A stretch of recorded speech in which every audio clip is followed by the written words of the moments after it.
y'all remember like the very beginning of this season, and I was like, I don't like FF10 as much. It's one of my least favorite Final Fantasies. Yeah, like, why would you say that?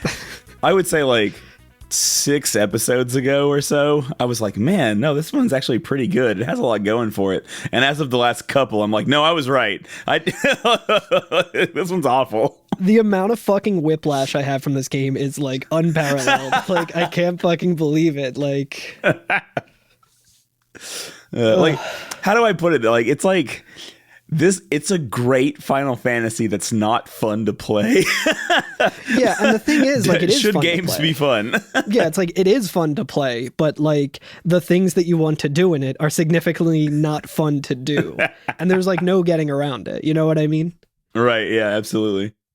So, boy, I tweeted this the other day before we get fully into it. But I was just kind of thinking about, and this was like at the height of my frustration with one of the celestial weapons that we're going to be talking about today, but I just tweeted it out because I was thinking about it, and I was like, we always joke on the podcast that Final Fantasy VIII is the best one. Not an opinion a lot of people have, but I was thinking of it in that terms, and I was like, the ultimate weapons that you can get in Final Fantasy VIII. You just need the materials to craft them, basically. That's all you need. You don't even need like the thing to tell you how to craft it, which I thought for years was the case. But right, yeah. all you need is the You materials. can just get them on disc 1. Yeah, literally, you can get them on disc 1. That takes like 20 hours of grinding, but that's like half of the amount of grinding you have to do to get a fucking celestial weapon, or like a third of a celestial weapon. But it's like, yeah, like it's end game material that you're not likely to get until later on in the game. But if you want to, you can do a lot of grinding and get creative and get it early and just do it. Instead of like, hey, that fucking horrible thing that happened in one small area of the game that you thought was nothing. Oh yeah, you actually have to do this, like waste at least 15 minutes and keep doing it. And I'm Alex. I was going to say, I have something that I wanted to show you guys. Have you ever seen one of these before? This thing right here is the Every F and FF podcast, and I'm Curtis. Damn, I thought you were going to show me something cool. No, I would never. It's the opposite of cool. You showed this podcast. But yeah, this week we are talking about the celestial weapons. The podcast attains its maximum power. Yeah. If you couldn't tell by how excited we are to talk this week, we're doing the celestial weapons. So how should we format this, honestly? Like, should we just talk about the weapons themselves? Well, I think the first thing we should do is get this little kid out of the way in Macalania. Oh, yeah, that's a good point, yeah. So last week, we rode a chocobo and got the cloudy mirror, right? That's right. Oh, yeah, yeah. Which is important for some reason. Does nothing. We see some chests sometimes if you're monster hunting or whatever, and you're like... And it tells you to use the cloudy mirror, so you're like, cool. My and mirror's then it's like, tingling. nah, not enough power. Yeah, not enough juice in that mirror. Yeah. You need to borrow someone's lightning cable. I think I made that same joke last week, but USB-C. Yeah. No, wait. Yeah, this one's for the 2 weeks Apple Heads ago. listeners. Yeah, 2 weeks Okay. ago. Yeah. So we got to find some, like, Windex for this thing. I was trying to think of what cleans mirrors. I was like, there's a good joke there, but I've never cleaned my bathroom. Is this I've never thing. cleaned a mirror in my life. Never cleaned a mirror in my life, never fucking will. Dirty mirror, I'm just going to get a new mirror. That's right. That's right. But yeah, you're right, though. But we haven't been to Macalani in a while, right? That is correct. Yeah, an area that why would anyone ever want to go back to? Well, you've been to Macalania if you've been capturing monsters, which I will say why would again, anyone like, want to do? Yeah. Oh yeah. Once again, though, like I think I've said this already, but like this is now the time to do that. Go ahead and capture all the monsters from everywhere. Like just do it. Yeah, and honestly, that I don't really mind. That's a kind of fun thing where I'm like, oh, I want to play Final Fantasy X, but I don't want to do too much more with the story. I'll just go to each area and try and capture the monsters. It's fun to a point. It's pretty low effort to do in small bursts. It's, it's like that dude that you know who is good in small doses, but then when you have to spend like an entire fucking day with him, you're just like, ugh. Yeah, I think I accidentally did 10 areas, I think, because I was just trying to catch one type of in one area, and I was like, I'll just catch these while I'm here anyway. Yeah. And so by the time I realized, I'm like, oh, I already got 10 areas done. Cool. Yeah, that's fair. That's fair. Which is important for later this episode.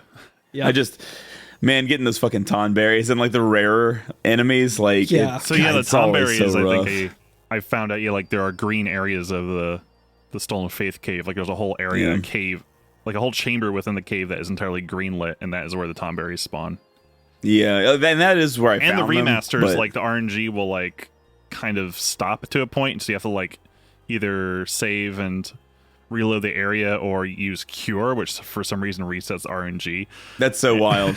So the reason for that, I actually know the reason for that. The developers of Final Fantasy X were very, very big fans of the Demon Souls speedrun, in which when you are fighting the dragon god, when you run up to a pillar, he'll get aggro and he'll see you and like he'll one-shot you. So what you have to do is actually use the healing item, and for some reason that resets his RNG. And they're like, how can we do that too? But much more fucking annoying. But yeah, either way, along our journey somewhere, we'll come back to Macalania Woods, right? Yeah, and it's a good hub area, kind of, because it's got that bridge that we can go across with that woman who's just kind of standing there being like, I'm tired, I don't want to move. And, that kind of... tree here. Yeah, it lets you kind of get over the forest or the woods, like, pretty quickly. Is that the woman in the story, or is that the little kid? That's just a woman. That's a whole different lady. Okay. Entirely. She's just doing her own thing. Mm-hmm. The lady turns into a little boy, I think. Maybe? Because at some point it's a little boy. Yeah, so what happens is, since we have the airship now, I think that's what triggers this. There's a woman and a little boy standing like at the base of one of those like Rainbow Road fucking things. That's right. And you talk to them, and they're like, entrance to Macalania, where it's like the save sphere at the beginning of Macalania. Yeah, I believe we see so. them waiting in like the whatever the shimmering bridge is there, and then the actual path along Macalania is like to the left. And the path to like Bavel is to the right, maybe, I forget. That's correct. It doesn't matter. At this point in the game, you're kind of just like, how do I fucking get to where I'm supposed to go? Oh, I have an airship. That should make it easier. And it does, but it also kind of doesn't, because... It's all right. We have no encounter armor now. Yeah, it's true. I'm like, what would make this a lot more bearable? If you could just, from a save sphere, teleport to another save sphere. It's essentially the same thing as the airship. It'd be a nice quality of life improvement instead of being like, okay, I'm done in this area. Now to beam myself up to the airship, then talk to Sid so he says, the final showdown with Shin. And then... showdown on the whatever. And then go to like a save sphere that's not necessarily the one that I need, and then I wander around and go into the fucking like finalfantasy.fandom.com to try and figure out the optimal way to get to fucking Macalania or whatever. But I digress.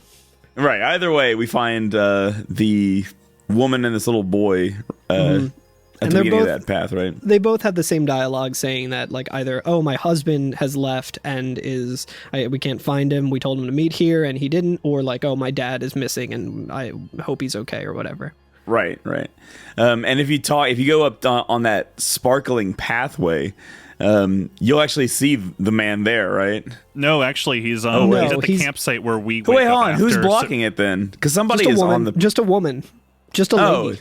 Just a random lady. I'm going to talk about this a lot this episode, I feel like, but just some fucking lady's blocking it for no reason. Oh, she's been there since we got here. I don't know why I was thinking that like it was related. Why would they have just a nameless NPC blocking something that's pretty crucial to having an enjoyment in the game? I'm glad they only do it here. You're talking about the first area of Pokemon. The old man's like, no, don't go ahead. It's dangerous. Don't go into the tall grass. This lady needs her coffee, and to show you how to catch a Weedle before. But if you do a certain thing, you can find a missing no on Cinnabar Island. But yeah, we find the guy actually at the campsite where we wake up after the Suteki Dane. Okay, Suteki Dane. I thought there was another. Dame damo yo. Alright, sorry.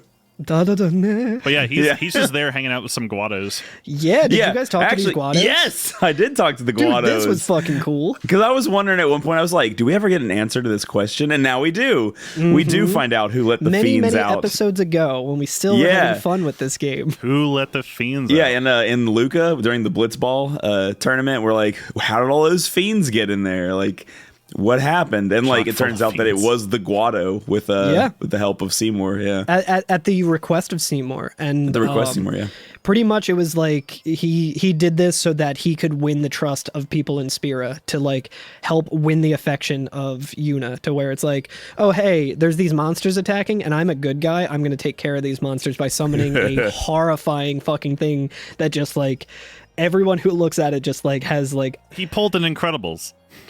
yeah, an Incredibles, or before the Incredibles, that one episode of the Powerpuff Girls where that Superman guy comes into Townsville and everyone stops caring about the Powerpuff Girls.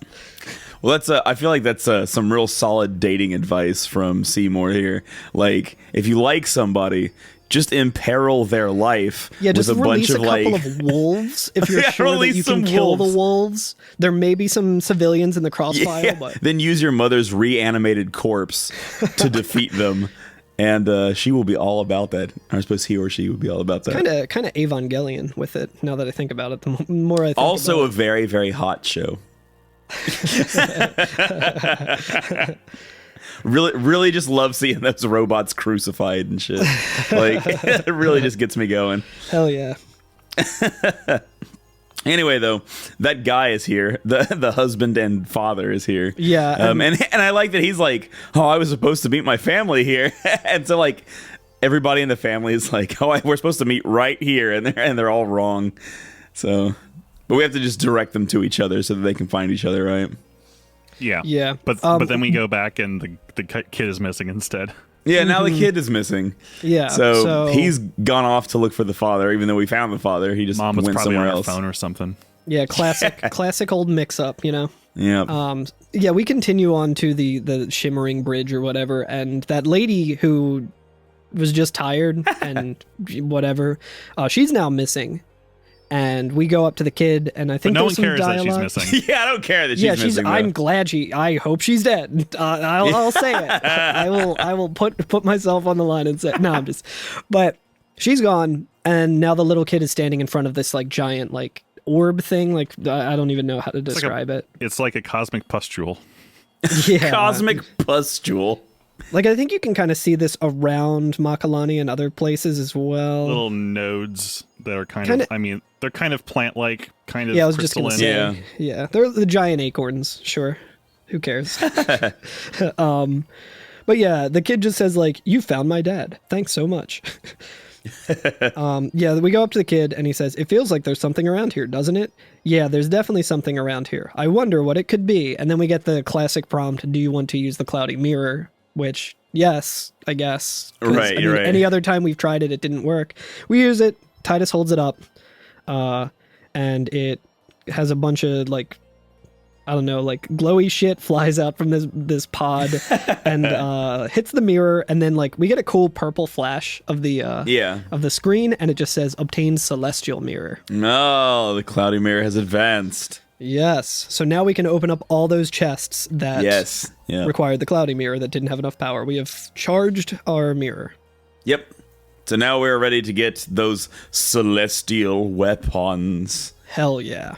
So do we want to go character by character? Let's do character by character. Yeah, let's go. I guess, should we do character by character and do all of it in one go? Or should we go character by character and just talk about the weapon first and then the crest and the sigil? So most of the crests we already got, right? Let's do the crest, the sigil, and then the weapon. So yeah, I guess before we jump into all that, we can explain the significance is that the crests will power up the celestial weapon one like tick. Like there's two ways you need a crest and a sigil. Pretty much all we have so far are the crests that we've been talking about with varying names. Yeah, most of them, like when you obtain one of these weapons, they by default have absolutely nothing except no AP. Is like right, they just suck. They're useless. They're actually a shitty weapon. Yeah, they have 4 slots, and the only thing that they have is no AP, so it's fucking useless. Right. And you can't customize it. You can't craft it at all.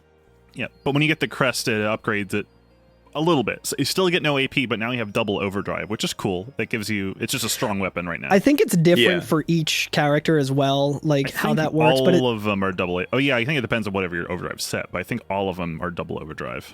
Yeah. But until you get they have that slightly last different level. perks, but it's not even really worth mentioning because I guess if you're gonna do this, you're just gonna do the whole thing anyway. But yeah, the final like level the maximum power that we can get out of them differs per user. Right. As well, Yeah, right. which we and can that talk requires about. the sigil. And I think to use the sigil, you have to have the crest first. But another disclaimer before we start talking about crests and sigils, as we may have noticed when Darmok was on, the names of these crests and sigils are different. That's right. For the sake of argument, we're going to be referring to, since we're all playing Switch version, we are going to be referring to the Japanese names. So, like, for example, Lulu's, the crests and sigils that, like, apply to Lulu, in the original version was called the Venus crest or Venus sigil, and ours is going to be the Mars. And, like, the only two that are going to be the same no matter what is Titus and Yuna. Yeah, but Sun and Moon. for right? ours, we're going to be using the Japanese names. Yeah, like the Venus crest is now Riku's in our version for whatever reason. I think there's like the locations a nice are thing. different. So yeah, like the saying that they just change the name. They don't change who's everything else to is which. the same. Yeah, it's just which gets really confusing when like I'm looking in my inventory at which crest I'm like missing a crest, and I'm like, which crest am I missing? And I see that it's like I see the one that it is, and I'm like, oh, it's the Mercury crest. That's me too. Riku's. I have Riku's celestial weapon. I need to power that up. Let me go to the place where that is, and I went to the chest that it was in, and it was open, and I was just like, what the fuck happened? I was so nervous. I was like, I'm not gonna get it now. Like, but no, it was just the Venus chest or the Venus crest, and I just had to scroll down one more thing to see it, and I was like, oh, okay. Well, let's start. Let's go. Let's dive in. The man of the hour. Let's start with Titus, maybe? I think so. And his celestial weapon, the Kalad Bolg. So did we talk about this before? What, the name Kalad Bolg? No, that's a kick-ass name, but I just... It fucking rules. So, yeah, did we talk about this area where we attain this? We have... You did, a little bit. Remember the Chocobo races? Yeah, they were pretty fun. We had to do. Not the one under Rimium Temple, but the training... The one with the trainer in the Calmlands, that was pretty fun. That I distinctly remember saying, yeah, this is a pretty fun Chocobo minigame. Well, you were wrong. I was so fucking wrong. I've never gotten closer to breaking my Switch in half than with this shit. So to get the weapon, you just have to beat the trainer's time, which is already pretty difficult, depending. Like, it can be done though. Like, you know, like you can get the hang of it and then get it done. It's not too bad.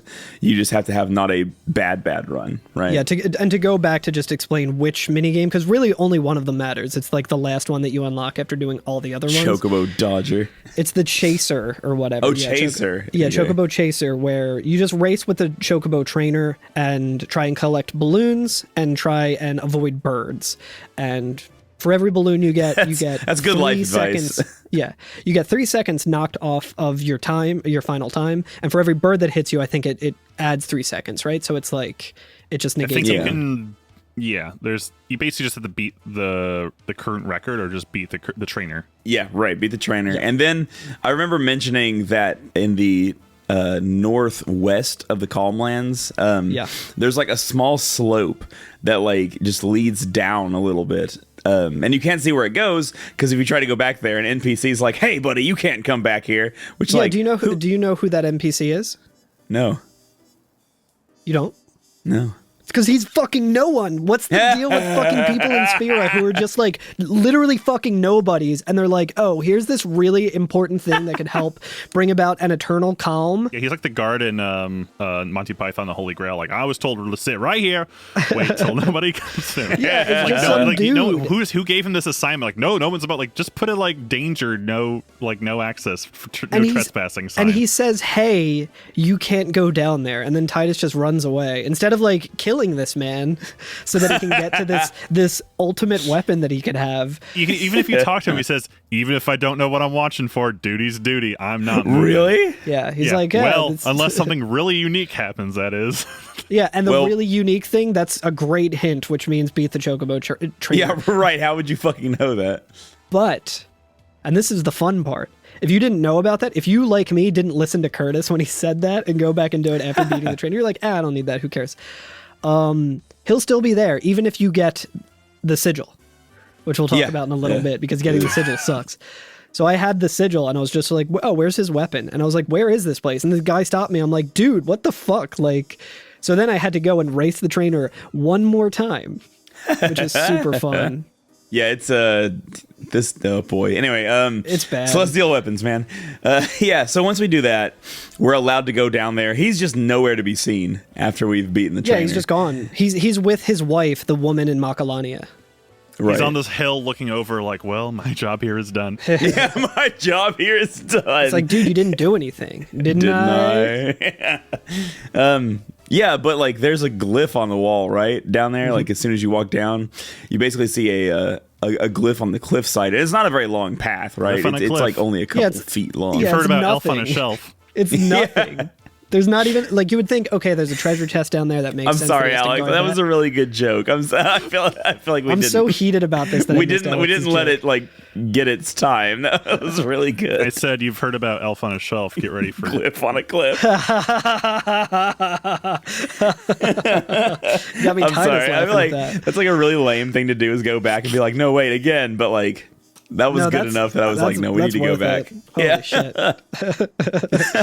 It's funny because that meme is significantly not funny, and it wasn't funny for more than like 2 posts about it like 3 years ago or whatever. Yeah. And it's a DeLorean on a Mandalorian. Remember 2 things that rhyme? y'all ever hear about rhymes before?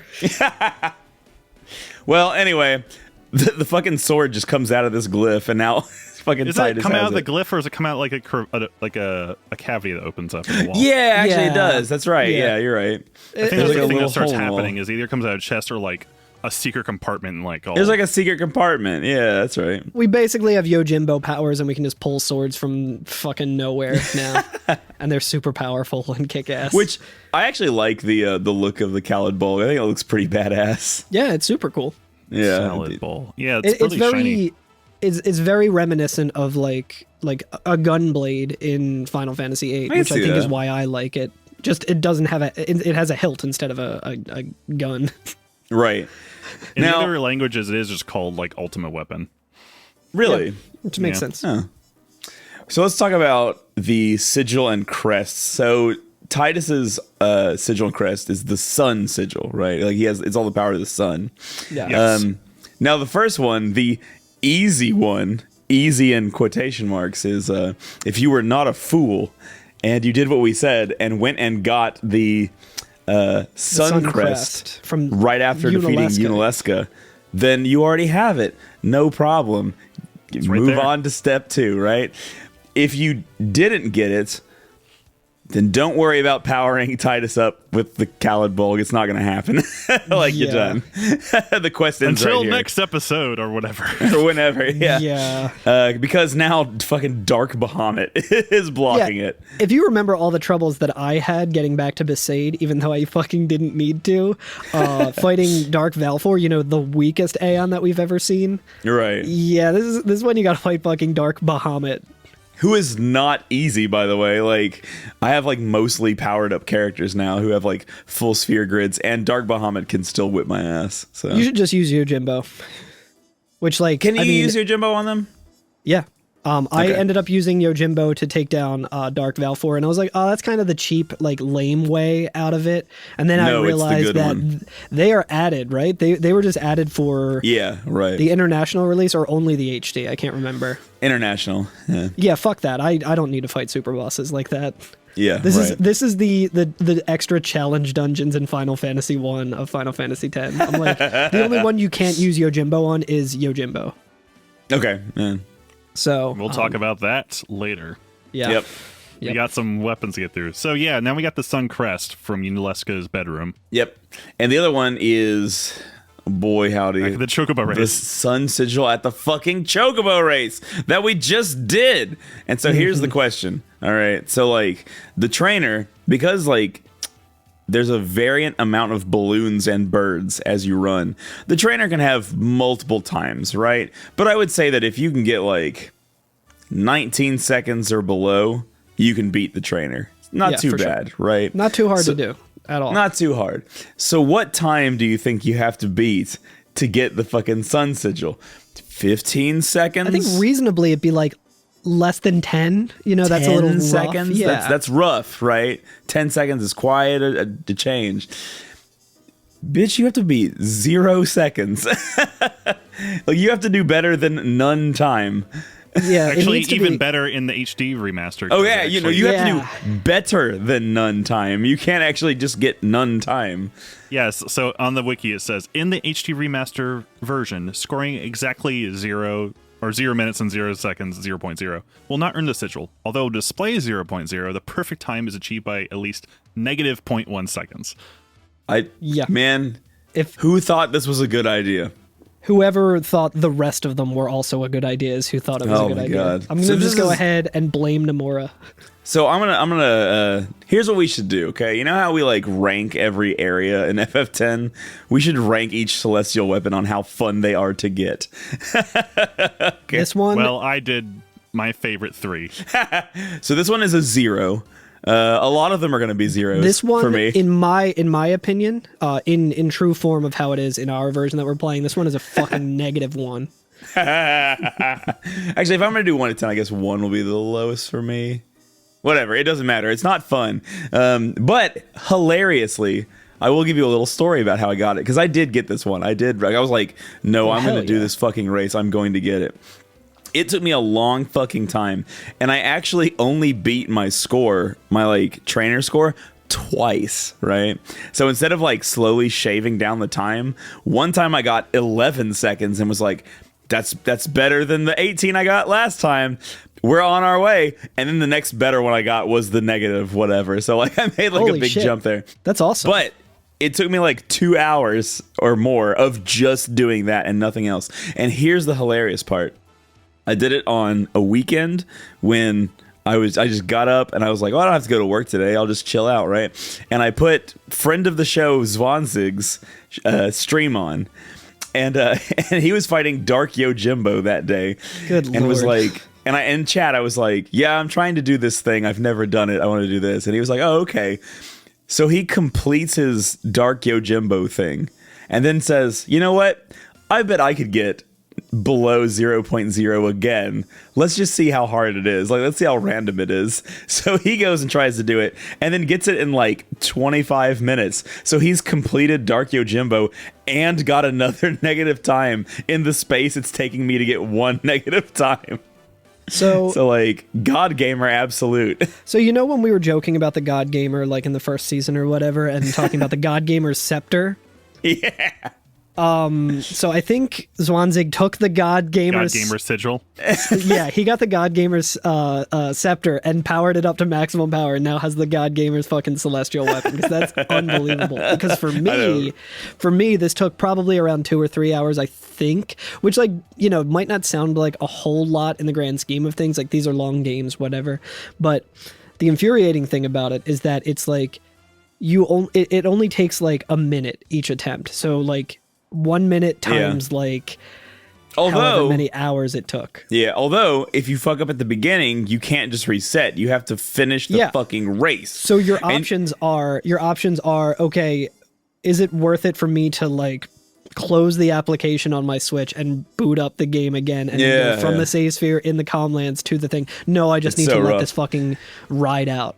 And let me tell you from experience, toward the end of the stage, you can get stun locked by the fucking birds, where you can't move left or right or anything. And so you'll have like the best time. You'll be like, no birds, fucking 15 You're balloons, like, I got here we it, go. I nailed and it. you just get stun locked. Just boom, boom, you boom, get hit boom. by a bird, and then another bird spawns and flies into your chocobo and fucking just sits there. You have you have iframes so you don't get hit, but it just continues. It just sits there and waiting until your iframes are gone. And then so there actually is a method to this.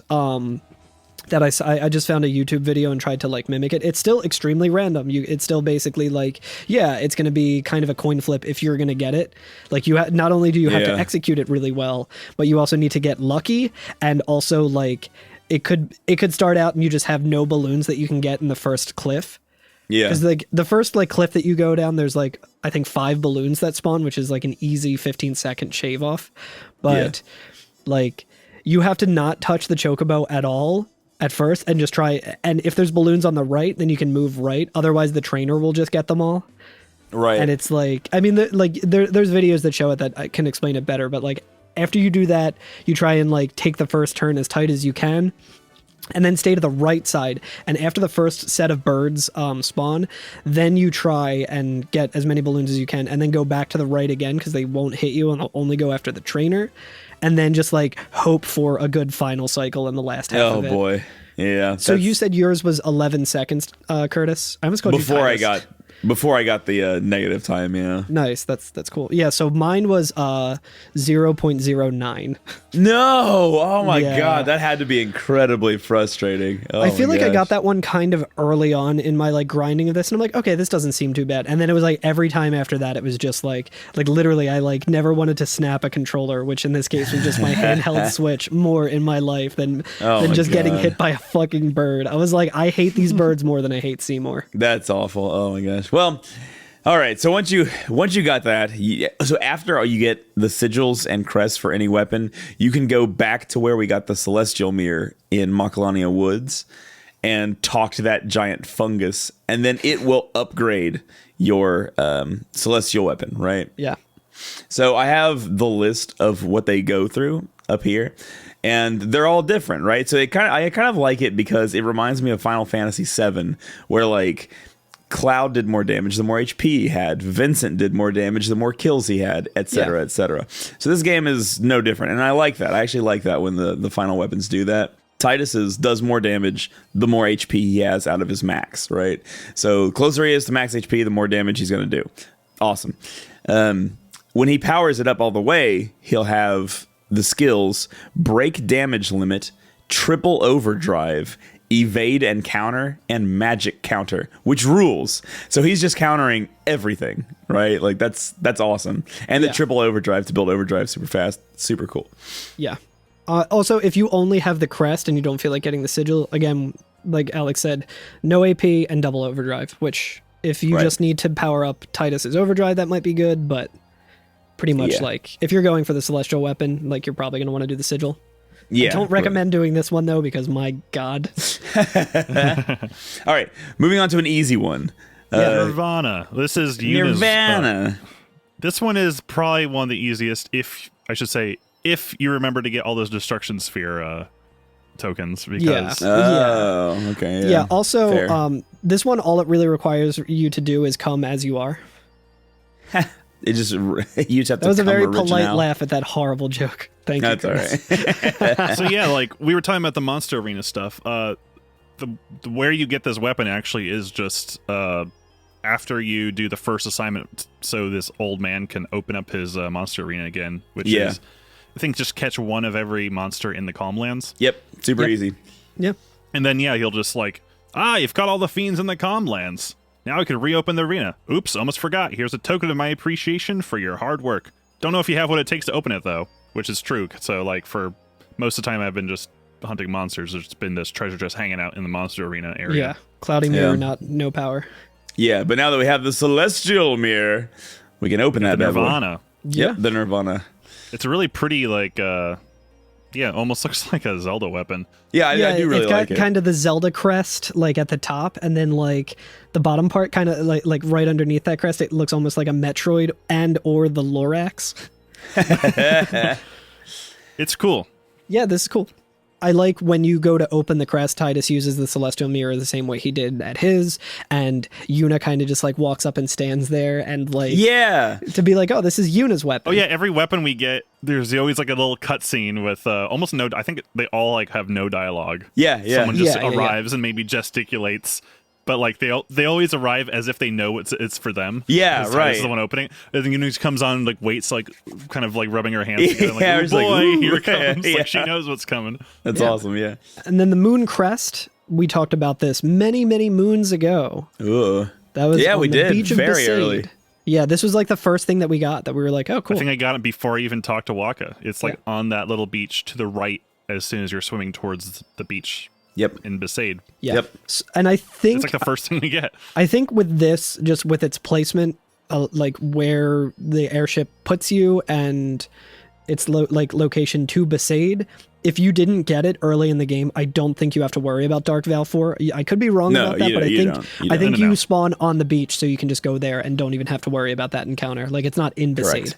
That's right. Yep. Yeah, it's actually like it's near the port, so And that's then- really easy to get to. If you're following along with the pod, you'll also already have the Moon Sigil because you get that for defeating Belgamine for the final time. Yeah. which I finally did. For a while, I was holding off on sending her because that was the best way for me to use power spheres or to obtain power spheres is just by fighting the Magus sisters for 12 of them. And, right. Yeah.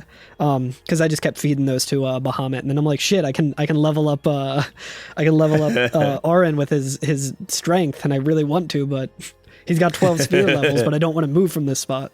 But when we go and do the upgrade thingy, which is weird, like we should mention that it's kind of odd that like when we go to the weird fungus, it like asks you like select a person. Yeah. The game doesn't tell you what sigils and crests go to which characters. Right. You kind of have to you just have to. I'm assuming you're supposed to figure it out. Yeah. So like, okay, I have a matching set. I wonder who this is for. Right. But yeah, the Nirvana when fully upgraded, instead of it doing more damage when she's closer to max AHP, it's closer to max MP. Correct. Yeah. Correct. Which whose was that like? Was that Red's was like that? I could not tell you. I want to say Red 13's literally, final I weapon forgot that way. about the hidden things with that. Other than Yuffie's, you could morph without having to, you can do full damage with morph. Right.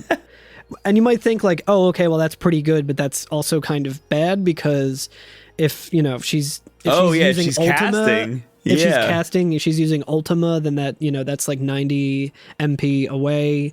That's going to do significantly less damage. That kind of sucks. But part of the sigil's upgrades are like it's a break damage limit, triple overdrive, double AP, which is fucking sick, and 1 MP cost. 1 MP cost. Holy shit! It's a penny. So at this point in my playthrough, as I've mentioned many times, like Yuna is just my everything. Like she can heal everyone. She's the fucking tank as well, where she can just she can dish out all the damage. Like she's like an unstoppable god. And with this, I can use this triple overdrive and double AP to like. Oh wait, no, I don't know if I can. Can you set overdrive to AP on an armor? I think it's just for weapon. Yeah, I don't think. Okay, you can. so maybe not. I mean. She's still unstoppable. I can power level with her and just get like insane. Right. Yeah, you can kind of rotate. I think would be kind of cool if like on some of these like alternate between doing overdrive to AP and like this weapon, which is double AP and stuff like that. Yeah, I wonder how that works. I haven't played around with that yet. You can also craft double AP. I think you can pretty craft easily. Triple AP, yeah. And you just need 20 mega elixirs or 50 wings to discovery. And what we're talking about here with all of this, it's like at this point in the game, you can pretty much power level and just run laps around the sphere grid if you want. Like you can get pretty easily 99 sphere levels like immediately. But the problem is that requires like several prerequisites, and it's kind of a thing where it's like, okay, well, to do X, Y, and Z, it requires Z, Y, and X. Like, okay, to do this, I need a lot of gil so that I can bribe this to get this material that I can then craft this. But to do that, I need to have like the Gillionaire thing, which requires this. Oh, and to do all that. So I was just like, fuck it, I'm getting the Celestial Weapon so I can start hacking away at this powering up. So I want to say real quick too, blanket statement. I love all the designs of these weapons. They're all super cool. They're things that you want, so you want to get them as good as they can be. The next one is one of my favorite designs in a way of like it. I think it's as cool as 5-year-old me would think that this one is cool. And I want to talk about the world. It's the fucking Beyblade. Yeah, the Beyblade. I was gonna say, it's just a Beyblade. It's called World Champion. This is Wakka's Celestial Weapon, and it is a fucking blitzball with a buzzsaw on it. It's fucking awesome. Which I would like to point out, Wakka always holds his blitzball under his arm, which is the worst idea for this weapon. It's got a giant buzzsaw on it. He's just cutting his arm up. It's terrible. It also has a tiny buzzsaw on the side too. It's got multiple buzzsaws on it. Yeah, it's got a fidget spinner on the top. I was gonna say it's got like fidget spinners. I was thinking of like a garbage disposal. This looks like that one really you could totally use it like as like a perpetual motor like through the water. It looks like that really cool item from Twilight Princess that was never in any other Zelda game and barely even in Twilight Princess. Oh, the fucking the spinner or whatever it's called. I loved the spinner because of the fucking desert boss where you fight the desert that was boss super. on the spinner. Yeah, that shit was so fucking cool. Yeah. Overall, I think that game is kind of shitty, but welcome the back dungeons to and the boss. every effing Twilight Princess. I think it's So to get the world champion. Oh, right. Okay, all right, here we go. Oh, so God, yeah. Full disclosure, I have not done this yet. I probably will do this. I have not done this one either. I didn't do it. Because to get the weapon, actually, like, both the weapon, the world champion, and the sigil both have to be attained through playing Blitzball. Playing a lot of Blitzball. And I think we've said before, and if not, I've said it personally to people, but, like, how many makes sense, right? Like, it's like 20. Like, yeah, like 20 games. Like, if you won 20 games, you'd be like, all right, look, I'm the best. I've won 20 games. Like, that's good. I know what I'm doing now. Here's the thing, right? But, like, no, it's much more than that. So, there are leagues and tournaments, and each of those are multiple games long. Do you have how many games long they are? Like, I can't remember right off. It's more than 10, right? Yeah. It's a lot.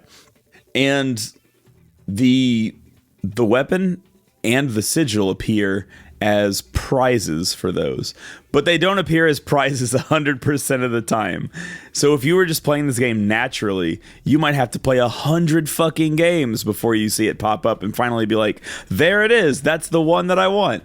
Yeah. But the pro strat, I guess, is to save your game, the Blitzball match, before you complete a tournament or league. See if the sigil or the world champion has come up as a prize, and if not, reset and then do that match again until they do appear. But not only do you have to do that to get those, first you have to have Waka's other overdrives, which also appear as prizes. Blitzball rewards, yeah. So you have to do leagues and tournaments to get those rewards. So you're going through so many of them. It's ridiculous. So league is 10 games long. Okay. Which already, that's a lot. Yeah, tournament is either 2 or 3 games, depending on if there's any buys. If you get buy, yeah, like depends on the first round and or not. How many overdrive reels are there? There's attack reel, there's status reel, and the Oryx reel. Oryx reel, yeah. Yeah. Which attack reel is the best attack in the game. Like, so even if you don't go through all of it. At one point, I think it might be different in our version, but like pretty consistently. Maybe. I think I read something somewhere where there's certain strats you can use that are like super broken that can deal more damage than attack rails, but attack rails is like, it's the Omni Slash of this game. You know? Yeah, like, yeah. It hits a ton of times. Yeah, it hits a ton of times. Once you have Waka's Celestial Weapon, you can do what we call it, quint nines, 5 nines, every single hit. So you can end up doing well over 6 nines, right? You can do 100,000 damage with it in one move, essentially. So it's ridiculous. Not 100,000, a million. You do over a million. Yeah, it's that's like a Dark Eon is just putty. Now you can't control where it aims, so if you are fighting a boss, like the ultimate super boss Penance, who has 3 different targets, you can't control which one he's going to aim at. So that's like one kind of downside to it, but you're still pumping out so much damage that it's worth it to get, even though I didn't, because I could not fucking be bothered. I played so much Blitzball, which if you get Brother on your Blitzball team, then like you're set already. You're set to go win all these these Blitzball games, because having Brother is such a boon to your team that like Blitzball's no longer an issue. But there also are some free agents around, so you can hire free agents who currently don't have a team to play for, or you can even hire people from other teams, but you have to wait till their contract is up. And once a Blitzball player's contract is up, there's no guarantee that they won't just sign right back up. So if you wanted to get the Albed's goalie, right, you'd have to play like 60 fucking games or however many it takes for that contract to be up, and then cross your fingers that he doesn't sign right back onto the Albeds. So, but why would you want that? Because Keepa. You still got Keepa, so it's... Well, you still got Keepa, but there are other goalies too. So I went around the world and got another goalie who's just can't be topped. I mean, well, I guess except for by the Albed goalie, but like nobody else can touch them. They just block every shot. So like, and like it's cheap to hire them too. So just hire them for 99 games. It's not bad. It's like $100 a game. Yeah, exactly. And at this point, with the amount of gil you can just farm and get, it's like nothing. Yeah, it's game's really pay easy to win. But eventually you do enough of it, and you can get the world champion and the Jupiter or Mercury sigil. What is it in this game? It's gonna be Mercury for us. Mercury. Yeah, so that's the one that I didn't have, which in the other versions is Riku. So I was like, how do I not have this? Why is this chest open? And I was like, wait, no, it makes complete sense that the only one I'm missing is Waka's, because I haven't played Blitzball since that time. I decided to just play casually, and then I was like, oh, this game's actually good. I'm sure I will hate it after getting world champion. To get the crest, we have to do the most difficult mini game in the whole game, which is called going to the Oryx locker room and picking it up. Yeah. So you thought the chocobo racing thing was bad? Holy shit. Oh fun. Boy. It's just like the megaphone. yeah. It's just in a locker. It really is. Yep. So yeah, you just Which go makes into the... sense because Waka's the worst character in this game. Oh. But he comes around. Yeah, right. Well, does Kate Sith really ever come around? He just stays a fucking asshole the whole game. Yeah. He sacrifices one of his fursuits. I mean, those things are expensive. Yeah. And I think all of these could be solved by just like, oh, you didn't get it this time. Oh, you got unlucky. Oh, you got unlucky. Okay, each time you get unlucky and don't get it, it becomes more and more likely until this is the maximum amount of Blitzball games you have to play before it's guaranteed to get. That would be fine. That would be still annoying, but that would be fine. It would be fine if fucking the leagues or whatever were only like 5 games long. Yeah. 10 is a lot to ask. Can you put it on auto or anything and just like sit there, like have the best team or whatever? If you have brother on your team, you can just score once and then hide behind the goalie. That's kind of like auto. I guess, but I mean, like you said in 10-2, you can just set it up to be like, do this, this, this, and this, and then yeah, you don't even have to play it. Yeah, you can just let it happen. Manager. Yeah, it's great. I feel like even in fucking sports games, you can just like set up a team and just have it auto play and like. You can do it in Smash Brothers. The best kind of video game is one that I don't have to play. Exactly, dude. It's just that's good game design that you just don't even have to play it. I forgot to mention some of these sigils correspond to one of our Aeons. Yeah, that's true. So when you upgrade the world champion with the crest that we have, it'll allow Ifrit to break the damage limit. Yeah. I didn't know that. Yeah, so now I think Valfor is Sun, right? I think. Yeah, which is so Yuna's weapon will make Valfor able to break the damage. Okay, limit. so Moon, yeah. But yeah, each of these will also really beef up your Aeons, which like I think is good, but also. The only ones that don't have it is Riku's weapon and Titus's weapon. Oh, okay. They're not linked to any Aeons. Which, yeah, I think that makes sense. I didn't even know that. Yeah, because there's already Aeons who already break the damage limit, like Mega Sisters, Yojimbo, I think, and yeah, right. Anima. I almost called him Baphomet. Wobbuffet. So yeah, like you were saying, Carl, this one has the break damage limit, triple overdrive, double AP, evade, and counter. So nothing new that we haven't seen on any of the other ones. But same as it's linked to his HP. Right. So that's all for Waka's, right? Waka. All right. Kimari. So Kimari, come on down. yeah, the Spirit Lance. I also didn't get the fully powered up Spirit Lance as well. I didn't get any of this. I tried last night. And this is funny because I was looking up how you get the Spirit Lance, and I was remembering watching Carl do some lightning dodges, and there was a cute little ghost cactuar floating around him. Yep. And apparently, so to get the Spirit Lance, you have to pray at all those 3 like stones in the Thunder Plains. Yep. And when you do that, I think in the southern side of the map, a little Cactuar ghost will appear and will lead you to the broken spire of Gandalf of legend. Remember? So Gandalf! But yeah, you just pray there and a chest appears. And the Spirit Lance is yours. Yeah, so I thought it was funny, like, oh yeah, that little Cactuar ghost. I wonder what that's about. The, what guys, it's... What did we just say? Jupiter crest in this one? This one's Jupiter? Saturn and Jupiter, yeah.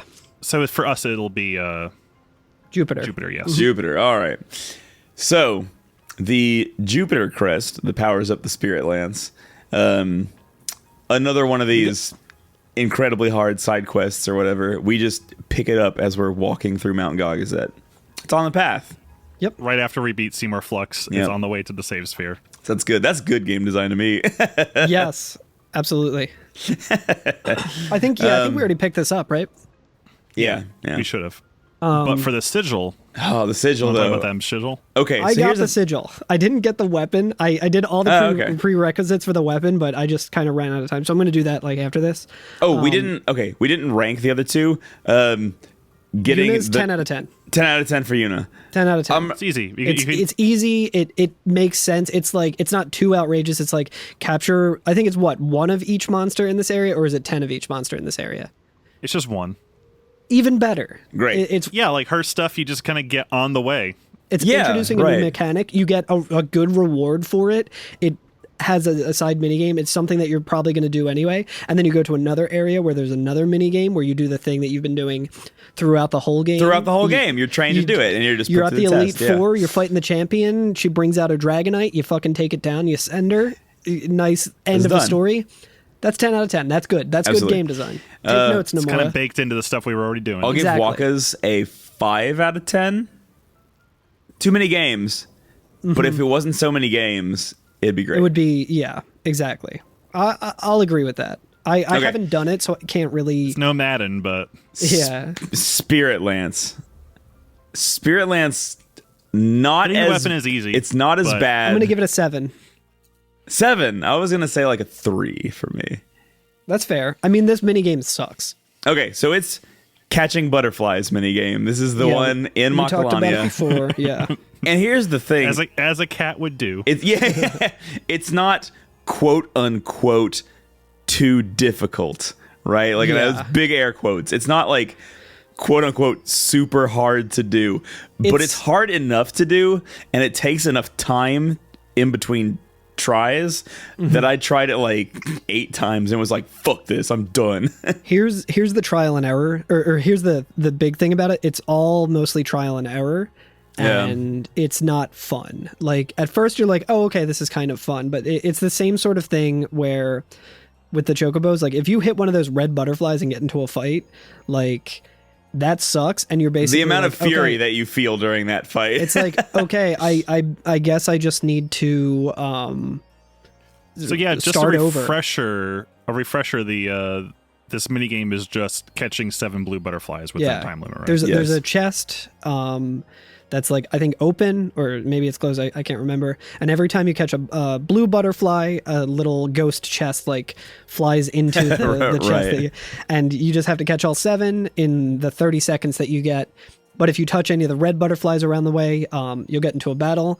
At this point, the battles are you just one-shot everything, so it's not a big deal. Like they're more difficult than the monsters, the fiends in the area. But at this point, that doesn't really matter. Yeah, The big reason it sucks is because there's like an animation that plays that wastes like 2 seconds, like Right.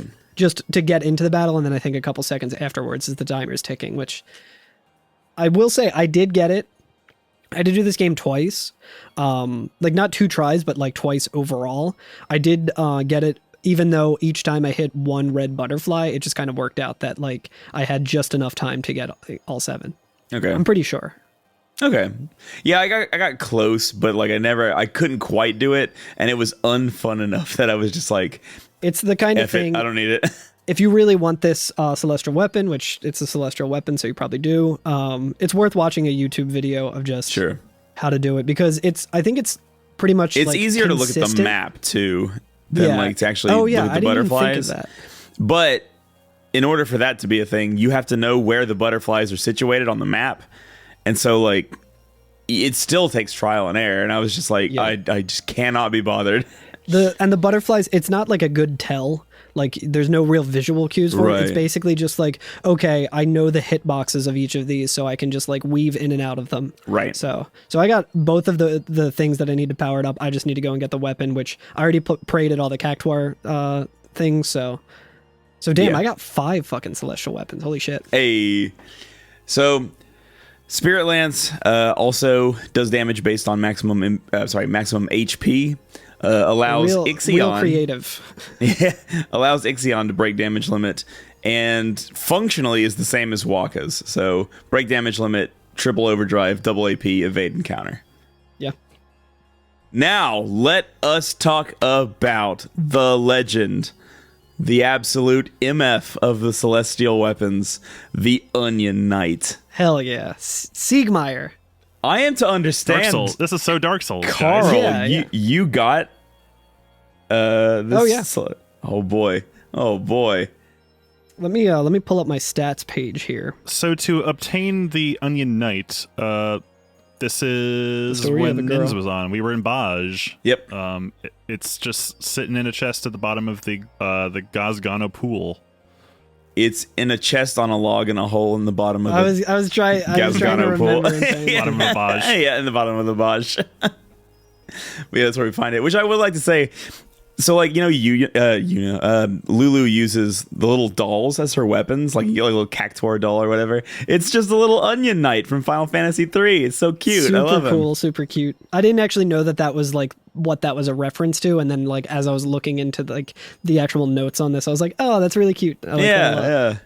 I like That would him. be He's a very good adorable. plush. They should sell plushes of that. I have that little probably Vivi do. plush like my girlfriend got me. That's super cute. I want to see one of the Onion Knight.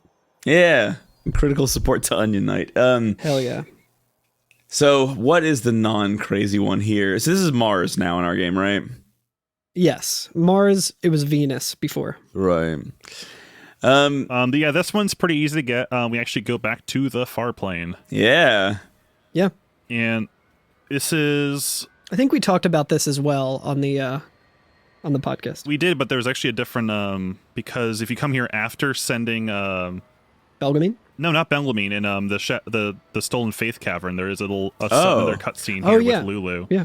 where she's finally saying goodbye to Really? the summoner she was guarding, which is really cool. Oh, wow. I didn't know that. Yeah, shout She outs to sells- Nins, who I think mentioned that to us. He's like, oh, yeah, by the way, guys, now that you did this, you should go back to the far plane. How about that? I don't have all of it, but yeah, Lulu is kind of like, it almost seems like she's looking up to her like a mother figure, because she says, "I'm still not the person I want to become, not yet.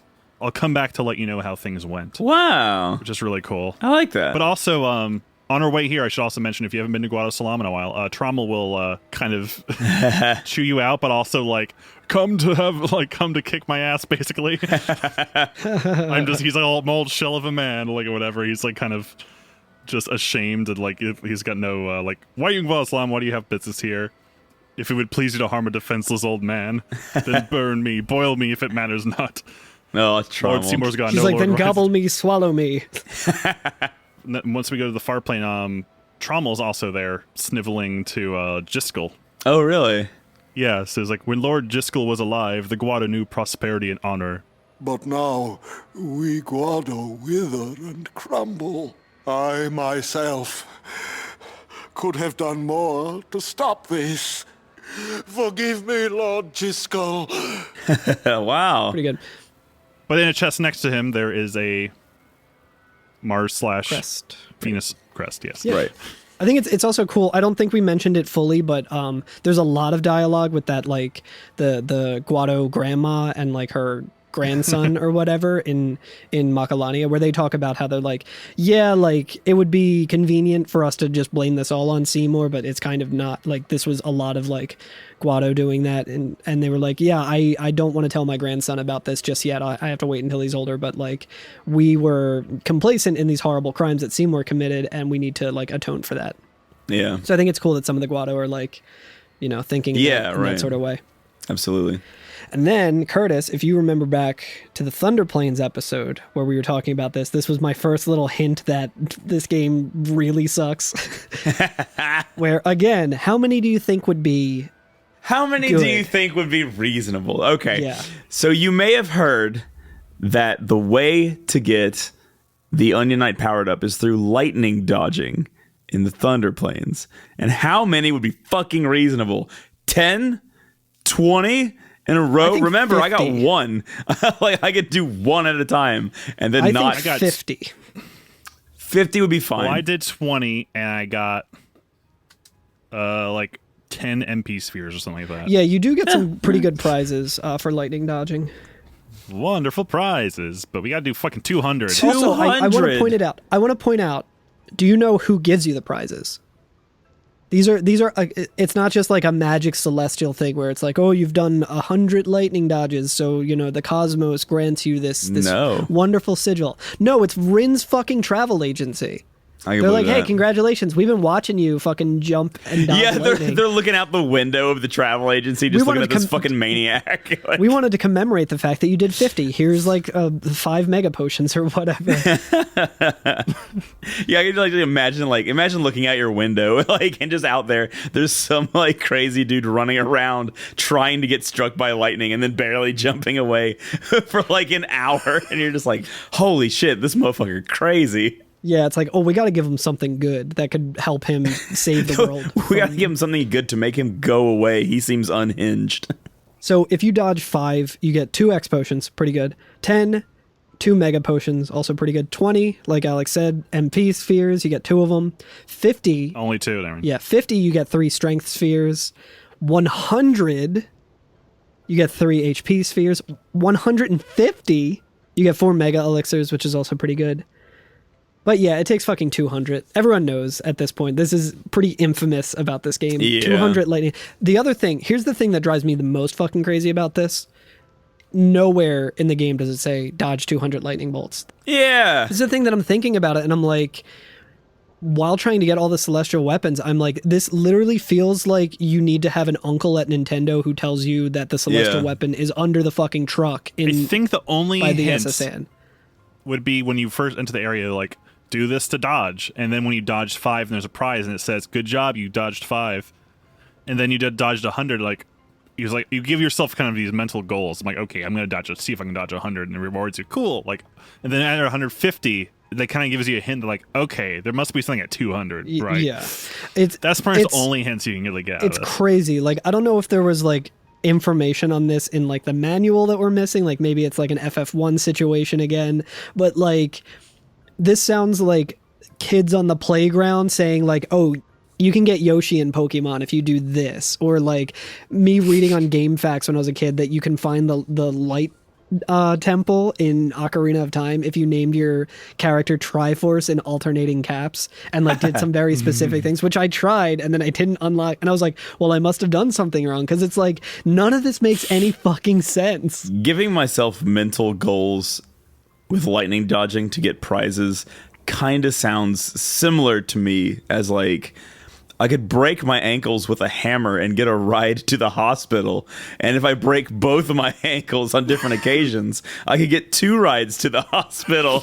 I was trying to like put my speedrunner brain in when I was doing this, and I was like, okay, well, for the past like month, I've been playing through the first 5 minutes of Dark Souls for like 3 straight hours, and like that's essentially the same thing, kind of, if I look at it that way. And I like started timing it. I'm like, okay, I can get consistent with this like quote unquote cheese strat, I guess, where like there's a crater near yeah, you should tell us about the cheese strat.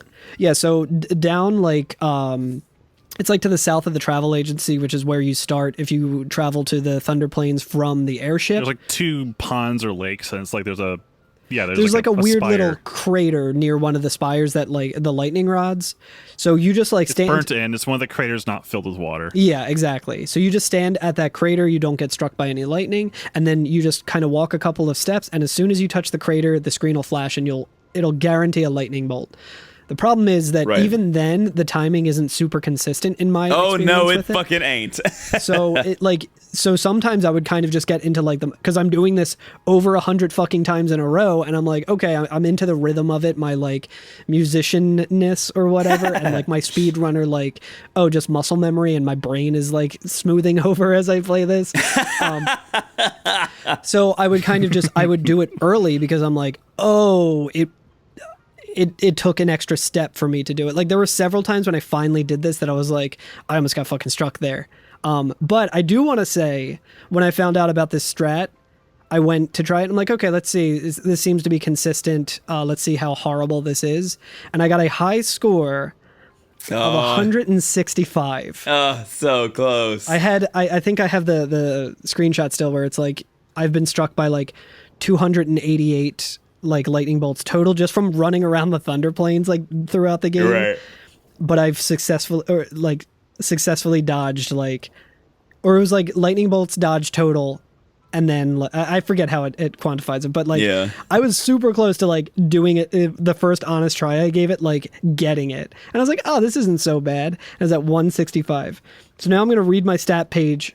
I had successfully dodged 1,261 bolts total and 233 consecutive bolts. And the reason that I did an extra 33 was not because I was like, oh, I'm going to flex and see how much I can get. Like, I wanted to be done with this. Like, I had done 1,000 and I was like, I was fucking over it. I was just like, I do not trust myself to have counted 200 exactly. Right. It doesn't tell you. Yeah. It doesn't tell you anywhere. The only way you can know... And if you check, it resets it. Yeah. And if you save and reload or you leave the area and come back, it resets to 0. And the only way that you can know is by going back to the travel agency to see your score. Yep. And you're going to get struck by random lightning bolts on the way there, which you're not going to dodge. Yeah, right.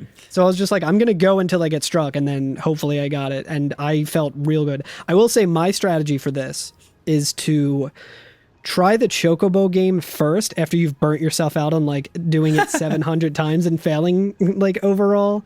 Do the Chocobo game. Almost break your switch by doing that because of how frustrating it is, and then go back and try lightning dodging again where you're like, oh, okay, this is at least consistent and not as random and feels more fair somehow. Because like this felt like a vacation after the fucking Chocobo one for me. It's fair enough. I was kind of playing it like a fishing game because, like, you're walking towards this crater and expecting a lightning bolt, but it's not consistent when, so you're sometimes hitting it before, like, because you're anticipating the lightning bolt. So I would do this thing where I dissociate and just wait for the flash, and then, like, to hit it. So I'd actually kind of, like, look past the switch and just wait for the color to flash. Right. Yeah. Let your monkey brain take over. Mm-hmm. Because that's how I do it in Hades, like, or in Animal Crossing with fishing. Like, you'll end up psyching yourself out if you end up, like, trying to, like, anticipate, like, a bite. If you just wait for the right, like, I'm going to wait for the big vibration. That's when the fish bites or whatever. It's just one little thing. So how many in a row did you get, Alex? I got to 44 before I gave up. That was just today. How many did I get to? Now, here's the thing. I tried. I gave myself some time. I was like... Because like I said, I've said before on the podcast, sometimes I have chill days at work. So I had a chill day at work, and I was like, I just plug in my Switch, and in between calls or whatever, I'll just lightning dodge all day. Guess what number I got up to? 50.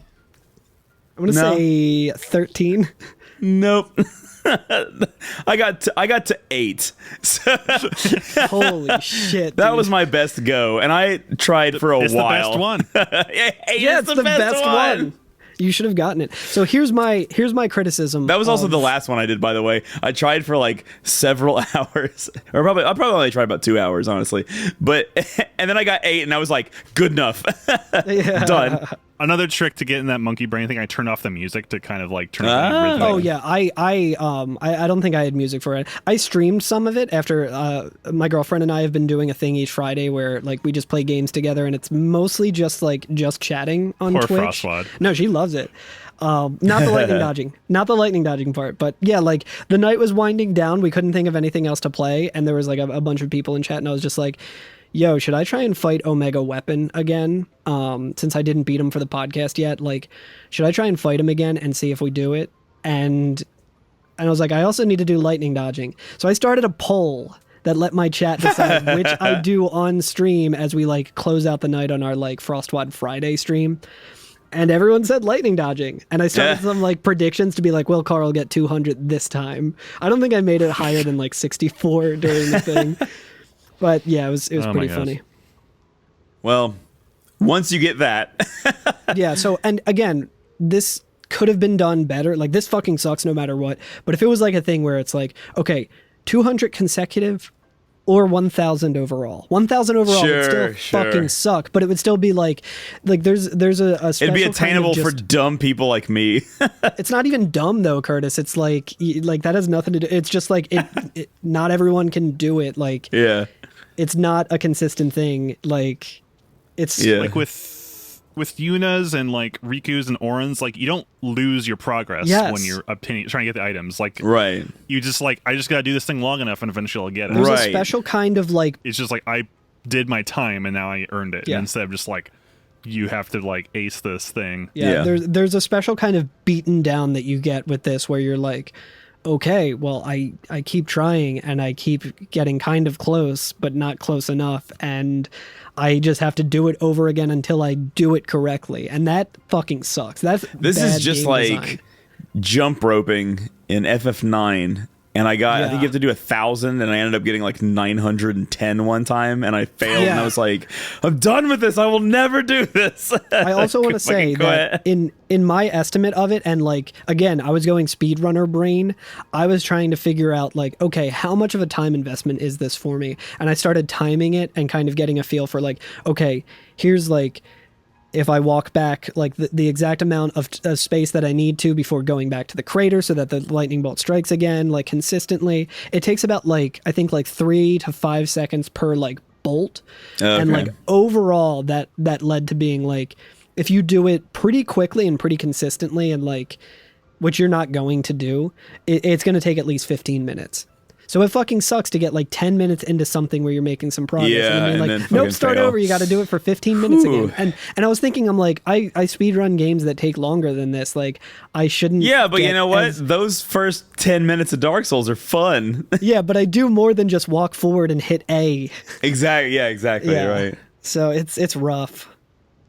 So yeah, I hope this fucking Onion Knight's worth. So the Onion Knight does more damage the closer Lulu is to max MP. Oh. So the Onion Knight is actually really cute looking. It's like I know, I love a little him. plush.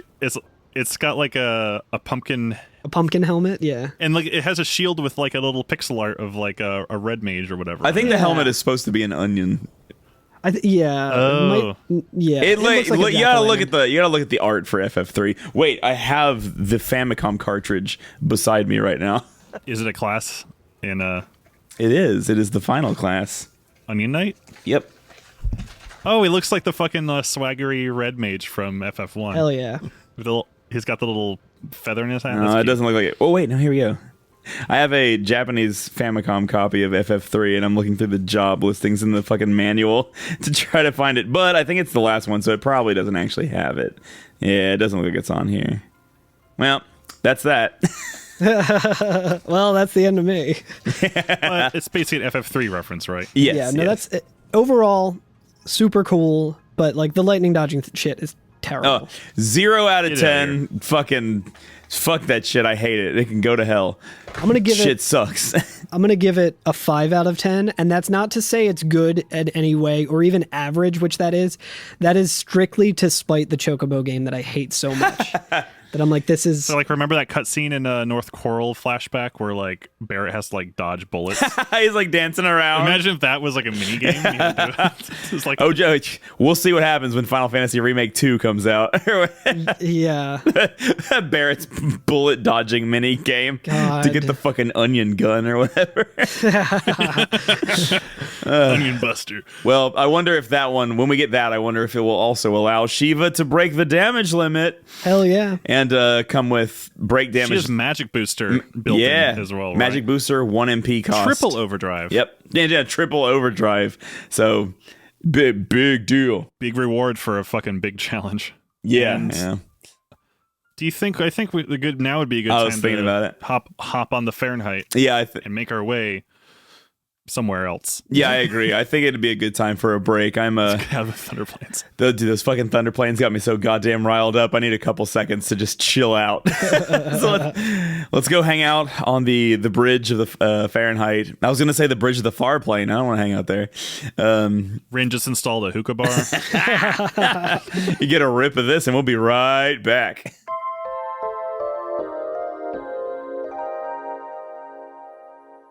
So, hey, another good one. Yeah, another so this good one was the celestial first one I weapon. got just because I'm like, I have a character who needs to like break the damage limit because he is maxing out quad 9s. I'm gonna get this one. Yes, yeah, agreed. Like this is also I the had the first one most I to got. gain from this one, which is Auron. He has the Masamune. Hell yeah. Yep. Sephiroth Sword, baby. So if we go back to the Cavern of the Stolen Faith, instead of actually like going into the cavern, right? Like once we walk down that little path where the bridge is where we fought Defender X. Oh yeah, there's talk about this. So like I've noticed like there's some throwaway dialogue around the world, even on the Meehan High Road, was like there's a legend that like Meehan's old sword is like still out there somewhere. And like, Yeah, Oh, cool. yeah. Yeah, they talk about the Meehan, Lord Meehan's ancient sword or whatever. It's like it was never found. which is like, oh, that sounds like very Final Fantasy. Like that exists. I should go get that. right. And yeah, like so there's a cliff to the right. I guess the closest to the camera. There's like a little. Also, actually, if Lord Meehan's sword was so lost, you'd think that there wouldn't be NPCs standing by it like 30 feet away. Yeah. Just chilling, too. But yeah, the difference is that there's a dude there. So you can't get past the dude unless you do something completely unrelated to that dude. Oh, is there another dude in this one? No, there's not. But there Okay, I was going to say, like, I don't remember there being there's a just dude. a guy but... standing there, but he just like, there's an old shitty sword here, which is like you literally just interact with this like pile of rocks, and there's like found a rusty sword. Yeah, Yep. so I did this forever ago. I did this when we fought Defender X. Because I just came down here and I was like looking around and I accidentally found the rusty sword and I was like, I bet this is for Titus's ultimate weapon. Oh, actually, now that I think about it, the rusty sword, though, is not Lord Meehan's weapon. So the actual Right. Lord Meehan's weapon is hidden. Never mind. So I take that back. Yeah. That makes, Oh yeah, so this isn't either it. way. This is the one we have is I think the Masamune I think is the one. Is Yeah, the maybe one Lord. we have goes to a statue. It's not actually like a weapon that we can wield. Yes. So this is near Mushroom Rock, and for the love of God, do not approach Mushroom Rock from Meehan High Road side. And if Like you do, Carl did. if like you I do, just don't talk to the NPC there. Because I don't No, think it's like, if you walk by them, it'll trigger cutscene. You actually have to run from them. oh, okay, yeah. So I think you can get past them and it's not like mandatory in the same way that Besaid was. But yeah, it's really easy to accidentally get into. Just beam down to Jose High Road and Go head from that west. way. yeah. Because if you don't, should we talk about why you shouldn't do that? I mean, we mentioned it before, but there's a dark Aeon waiting for us, which we'll talk about some other time. Three dark aeons. 3 dark aeons. Yeah, that's guess who how that I is? found out about the Mega Sisters Delta Yep. attack. I accidentally Yeah. That's how I found out about the Maggot sisters. I'm like, who the fuck are these? Yep. But yeah. Good game design. just beam down to Jose High Road and head towards the direction of where the Mushroom Rock Road was. Yeah. And it's pretty close to the beginning of it. It's just a cave. Yeah, there's just like a little inlet or whatever you go into. You take an elevator up, and then there's a statue of Lord Meehan, kind of like the one at the entrance of the Meehan High Road. Yeah, I think the one like on the high road would look like he was on a chariot or something. He was on a Yeah. behemoth, wasn't he? Oh, it was yeah. a behemoth. Yeah, But this one is just like he's on the Iron Throne. No, it's just like a whole shit ton of swords. yeah. Right. And Hella swords. the rusty sword can be placed in that statue. Ooh. And it reveals a glyph on the wall, and if you touch that glyph, you get the Masamune. Yeah, if you have the Masamune. Celestial Mirror, which I did all of this right. before having the Celestial Mirror, and I was like, oh, I guess I got to come back for this then. Yeah, so we're going through this assuming we have the Celestial Mirror. Well, yeah, Right, obviously. Yeah. I just mean that's the only reason I haven't gotten that yet, where I'm like, oh yeah, I guess I didn't do the prerequisites for it. It's like, nope, I did it. I just haven't gone back with the Celestial Mirror yet. Much like the rest of the celestial weapons, it looks badass. Super I cool. was trying to think of what it reminded me of, and I think it reminds me of the a Founders Edition NVIDIA graphics card. It has like these circular, like it's kind of a long, like silvery looking shape, but it has these like round accents at each end. It's not a very practical looking shape. It also could look kind of like a can opener if you had a all small one. Oh yeah, I see it. All right. I do want to make a set of like cutlery that is like miniature Final Fantasy swords. It's like Right, yeah. like the Masamune bottle opener. You got your Buster Sword cheese. Oh, that would be really good. The Buster Sword would be a good bottle opener because it has like the materia slots, so you like have it there. Oh yeah. But yeah, so the Saturn crest in ours. Yes. This is another thing that we should already have, and if you don't have it, it's not a big deal. Just go to the Meehan High Road. Darmok was on. We were kind of getting a debate of what this was called. That's like, right. That's Oh, right. yeah. What's in it? Like it's the Mars crest. Like we're like, no, it's not. The Saturn crest. Yeah. Because she's on the PS2 version. So yeah, that's just go down that way. The old Yeah, you want to take the old road. That's right. Old Town Road, the road that we would get pushed onto by what, Choco Eater? Yeah. Oh yeah. And it easy. is right down there at the end of the road. No And problem. To get the sigil is even a I accidentally did this. Yeah, it's also easy. You have to conquer 10 areas or 10 monster categories in the monster arena. Right. Which isn't too bad. You just have to catch one of each in 10 different areas, or like 4 of each of 10 different monster categories. So there's like goo types, there's like bird types, there's dragon types. Goo types. I wonder if I did this and I just haven't gone back, because I when I started doing this just because I thought it was fun, and because the rewards are good, he gives you a lot of really good crafting materia and stuff. So I was like, oh yeah, let me try this. I have nothing else going on. I need to power level soon anyway. Let me just do the prep. So I wonder if I did this, but I also stopped talking to him because he's like, the first one's free, and I'm like, ooh, I want to make good use of this free fight, which honestly isn't worth doing. It's it costs 6,000 gil. All the battles that the Monster Arena guy has you do are tough as fuck. This man could single-handedly stop Sin. Oh, absolutely. Sin would never come back out of fear. Yeah. This man could kill 10 Sins and capture them all to create an Omega Sin. That's right, yeah. Yeah, so right now, until you power leveled, it doesn't make sense to fight them. So when I went back, I didn't realize, oh, I did this thing, because I was just doing so much, item and other stuff grinding for the Monster Arena anyway. And he just says, wowzers! You've completed a total of 10 races and areas. You seem to be worthy of this prize. I gather it's a priceless item, but I have no use for it. And he gives you the Marge Sigil. Yeah, Marge? See, at least this guy... Sigil. At least this guy doesn't know what he has, and he's like, I feel like this is important. I don't know who to give it to. I feel like with Rin, it's oh no, I'm gonna make you jump through hoops to get you this thing that is obviously something that you can use. The two most powerful men in Spira. Yeah, right, Rin and this dude. The monster rancher and the capitalist. So his weapon has a very weird damage formula to it, in that it's the worst of the celestial weapons, but when you get it, if it's the only one you have, it's clearly the best weapon you have, period. Yeah. The reason why it's the worst is he does more damage the less HP he has. To the point where full HP causes him to do less damage than he normally would do. So he's actually weaker at full HP. So in that way, it's kind of the worst celestial weapon. But sure. Nobody can do more than 100% of their damage except for Auron. Auron, if you have 1 HP, can do 216%. So this is interesting. In the Japanese version, apparently, yes, it was way better. So yeah, on the wiki it says he does half damage when he has full HP, full damage at 70 HP, double damage at 10 HP, and 216% damage at 1 HP. But in the Japanese version, he deals full damage at full HP, and then at 1 HP, he does 433% damage. Which is huge. Yeah. Although, I will say, they're like, this is too much. This is too powerful.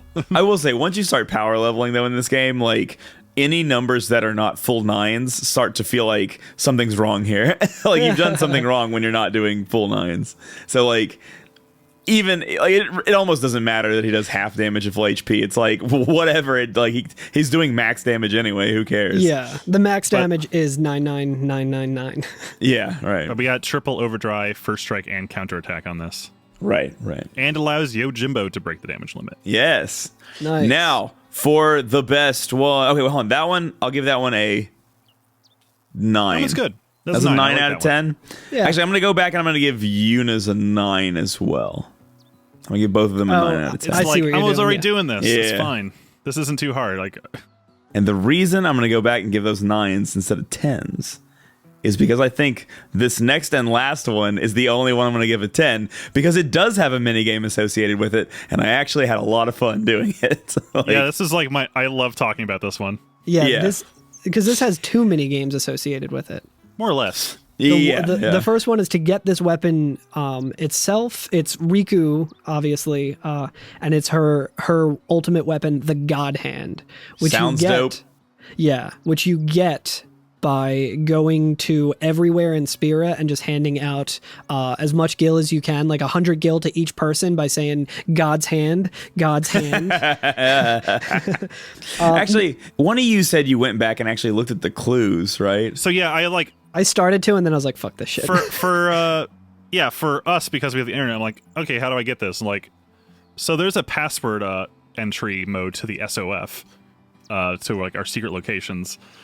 And there's a few secret like passwords throughout Spira that yeah, there's like one there's a few, like there's one in Kilika, there's one in like there's a few there's just like a bunch of, I think there's even some in Beaconell. There is the Sanubia. There's like some scramble, but there's also along Meehan High Road there is a remember that spire where we first meet Mei-Chen? The double tiered spire.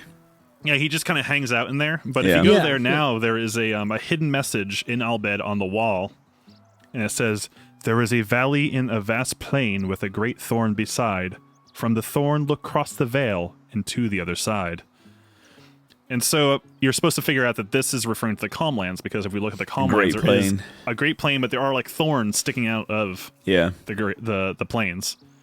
And all the way to the like northeastest, there's the guy who like talks about the gorge. Yeah.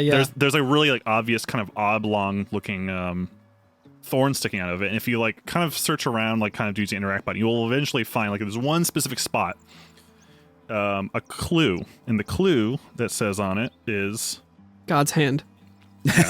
Almost. "With the veil at your back, go 49, then 7 to the right in the truest line." So we're going to use a new button we've never used before, which is the B button, which allows us to walk. Oh, yeah. See, I didn't even know any of this. This is good. This is new information to me. So this is cool. So it's, remember like in Pokemon, there would be like little hidden items like on a grid or whatever, you have to walk. So you basically, we have to think of the thorn behind us, which I guess they're calling the veil like the gorge, which they're kind of a much more pretty version of the gorge. Yeah. It's called the veil. Towards the screen. So this is really easy with the D-pad. So you hold down B and then just walk, count 49 steps. But there's a chocobo walking around, so he actually knocked me off path a few times. Motherfucker. And that'll lead you to a stone, which is like these like, little like, they almost like Machina kind of like buried in the ground, but they're like, dude, I feel like this is the Goonies, man. I'm like, yeah, seriously. It makes sense. This is where it threw me off. So the first stone you bump into, it says right 16 and right 4, and I was like, what the fuck, right? Yeah, double. So then I right. realized it's relation to Titus. Yeah, okay. So when you turn right, you're actually turning to Titus's right, not the screen's right. Right. Facing that thorn. And so, yeah, like then you're going to like, you're basically doing these little step arounds and eventually lead to like another rock and another thorn. And there's like a circle on the ground. Like there's almost like these little like tiny craters. And the circle says, "Continue on, find me." And you just keep going forward and forward and forward. Back to the thorn we were just at the very beginning. And there's a little circle on the ground next to it that just says, "God hand." Oh, wow. That's super cool. So I think it just says literally the password is God hand or whatever. And so we go back to the SOF, enter in God hand.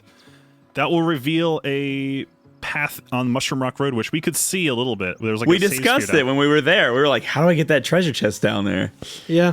So the lower level of Mushroom Rock Road, we can now venture up to the top from like across basically a lower area of Mushroom Rock Road, and there's a chest, and there we find the God Hand.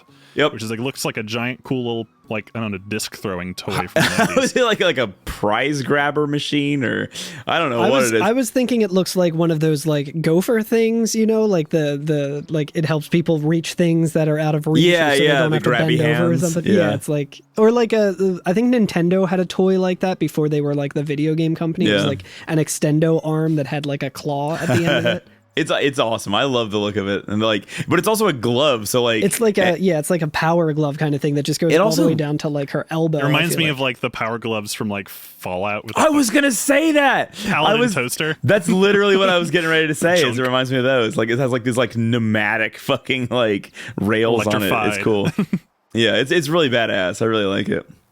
So yeah, the crest we might have actually already found in the Snoopy Desert, right? That's just, I think it's in one of the pits. Yeah, like you got to fight one of those sand draggeros for it.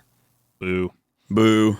Which, I mean, like, if you didn't then and you go there now, you're just going to stomp it. Like, absolutely ruin it. Or if you're like me and got confused by the naming convention, you go there and find the open chest and have a moment of panic being like, oh my God, I want this. What have I done? Yeah. So, for the Sigil, though, we get to do, I think, the best side quest in the game. Because, like, This is really fun. I hate side quests as a rule. Like, don't like them typically. Or, like, mini games. But I like this one. Like, this one, like... This is the opposite of the other ones where we had nameless NPCs. These give us NPCs, but they actually give them names and personalities. Dude, to it's all like of them. names, and they're cool. The game itself is pretty fun, and also they give it like a little story, and it's like very cheeky and cute. Like, it's very good. Here's why it's good. Because I'll talk about why it's good, and I'll also talk about why I think it's slightly bad, but it's not that bad. The reason it's good is it has like a win condition that's kind of tricky. It's going to take multiple tries if you want to win. But if you lose, it does not matter. You can, do this and lose 10 times in a row. And there's 2 prizes still at get the it. end of this. Yeah, one of them is the sigil we want. Yeah. Which is for us, it's going to be the Venus sigil. I think we already said that, but Mercury in other games.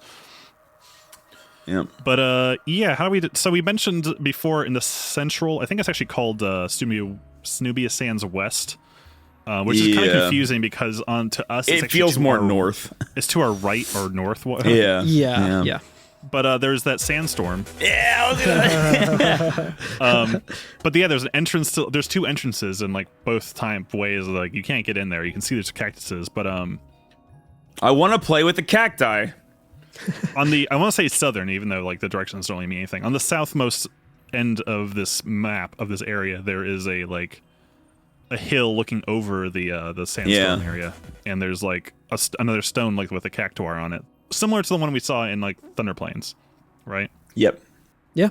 Which like at the time drove me crazy because I was trying to pray at it, and I'm like, I know what this thing does, but why isn't it doing anything? We're finally doing something with it. Yeah, it's like a little riddle, and it's kind of like a hide and seek game combined with hot and cold. So yeah, I think when you interact with it, it says using spheres to control the sands, the cactuars defend their village. They are the gatekeepers. Present all 10 of the spheres they bear to the stone altar, and the way to the village will open. Yeah. So on Beaconell, well, we'll discuss what on Beaconell means.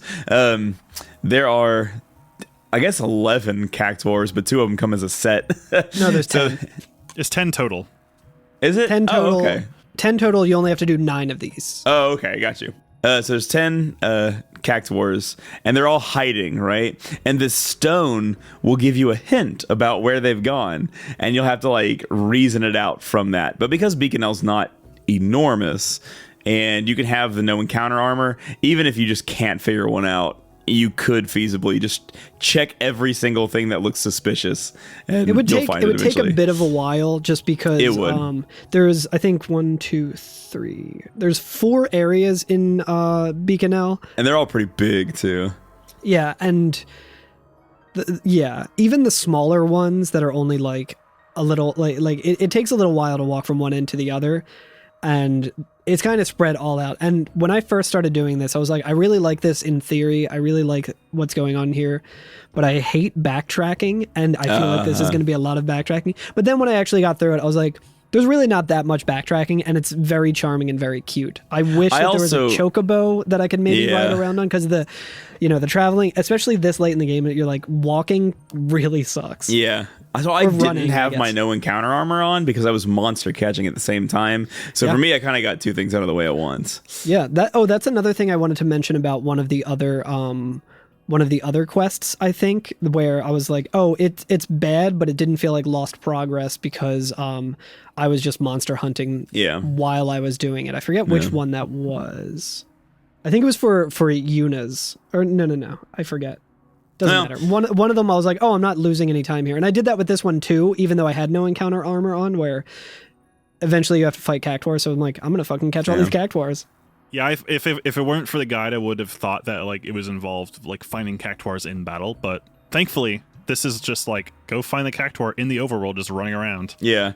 So it was the butterfly hunting mini game that I was like, oh, okay, this sucks, but every time I get an encounter, that doesn't feel like, oh, I just wasted time. I'm like, oh, I got to catch these things that I never caught. So normally I would say let's not discuss every single one, but I'm throwing that rule out the window because the writing is fantastic here. Yeah, So the it's real framing good. device is that the stone gives you like a clue, which it'll say like it's almost like a little like 10 little nursery rhyme. cactuars come out to play. It says like you get 10 little gatekeepers play in the sand. Tome's gone to fetch water.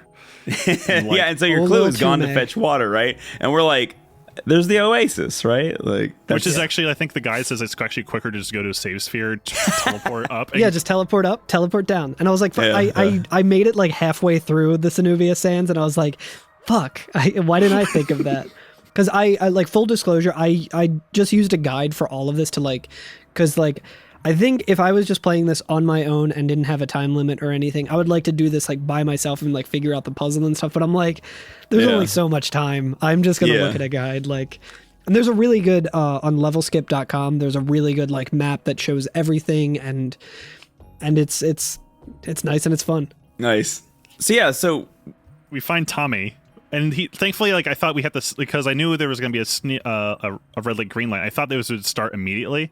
yeah, So it was like trying to sneak up on this Tactor that was just the overworld, but you just have to talk to him. yeah, right. And then you get into a game of red light, green light. It's so good, and like they Say like Needletime. Needletime. yeah, they face away from you. And you have to run up on them while they're facing away, and then they turn around real fast and say the word Needletime, and like when they say that, you have to stop moving. And I guess they're like a T-Rex or whatever. Their vision's based on movement. Yeah. So if you're still, they'll just look like around cactuses. and then turn back around, and you can keep running up on them. Yeah, and you have to get to them within you have 3 tries to get them within within a set time limit. So like you have. And this is You the have fun thing, right? Is that the time limits vary, the way they turn around varies. They have and like personalities. they all have personalities. It's so Yeah. good. Like instead of just doing one game, they put the Cactuar's personality into the game itself. It's so good. Yeah, so like the first one's really easy. I think you get like 10 seconds or something. Yeah. To just You're Yeah. not that far away either. Yeah. Yeah, you're not super Right, far away. right. You get 10 seconds. Another really nice thing about it is you get 3 attempts before you like fail. And Yeah. when you finally get up to the Cactuar, it'll turn around and say Needletime, but you'll be standing there and you'll like hit A on it or whatever, and then it'll just kick off a battle. Yeah, if you're close enough to it, when it turns around to Needletime, it gets startled that you're so close to it. It's like, oh shit! Yeah. And then you just have to basically win the battle, right? Yeah. Yeah, Assuming I they don't think run away. I think, I if think they- there's a chance for them to run away. yeah, it's the same Cactuar battle that we've had before where they can run away. Like I think this one actually started and had like initiative or something and just did 10,000 needles and immediately killed Waka. And I'm like, you know what? Good. But so if you win, you get their sphere. So like Tommy's sphere. Yeah, right. But if you lose, all Beck fans will know. We get the Sphere del Perdedor. Sphere del Perdedor. And yeah, like you have to bring that losers. sphere, whichever sphere you end up with, back to the Gatekeeper Stone. Yeah, which and will this- get our next riddle. This was Yeah, kind right. of my moment of panic where I was like, oh my God, this is going to be so much backtracking because we all know that Titus cannot handle more than one It's- sphere in his hand at one time. Yeah, it is that kind I of. checked But- my inventory for like a few minutes before I realized he was literally just holding it. Yeah. like a trial. Yep. Yeah, but I will say, like Curtis mentioned earlier, you can just be using this to like coincide with monster hunting, so it's really Yeah. not that big of a deal. I just was kind of low on time and wanted to get this out of the way and make sure I did Yeah, it all. yeah. So it's super fun. We should also say real quick that when you engage with the Cactuar, when Needletime begins, it gives you a rundown of their personality. Right. It gives you like Yeah. It gives you their Tinder profile. it's like a Tarantino film when like it gives you the introduction, or like or Yeah. like a Scott Pilgrim where it shows their name and like their like quick personalities. So like so Tommy's bio says duties: fetching water, takes his time, and as a result is often left behind. A little dim. A little dim mood. Tag yourself, I'm Tomei. Yeah, I was sending screenshots all over to my friend, and she was just There's some like, really good ones. This is very cute. these are all really relatable characters. So the second one The is second clue, is Rovivia. So yeah, 9 little gatekeepers play in the sand. Revivia's gone walkabout. Be back soon. Yeah, gone walkabout. Not a great clue, I feel like. Yeah, definitely not. It's like that's anywhere, yeah. Yeah, but basically this one is running around. Like, I think it's running around in Cenobia East, and Yes. you can just see it. Like, you don't have to hunt for it. It's literally walking about, like the clue says.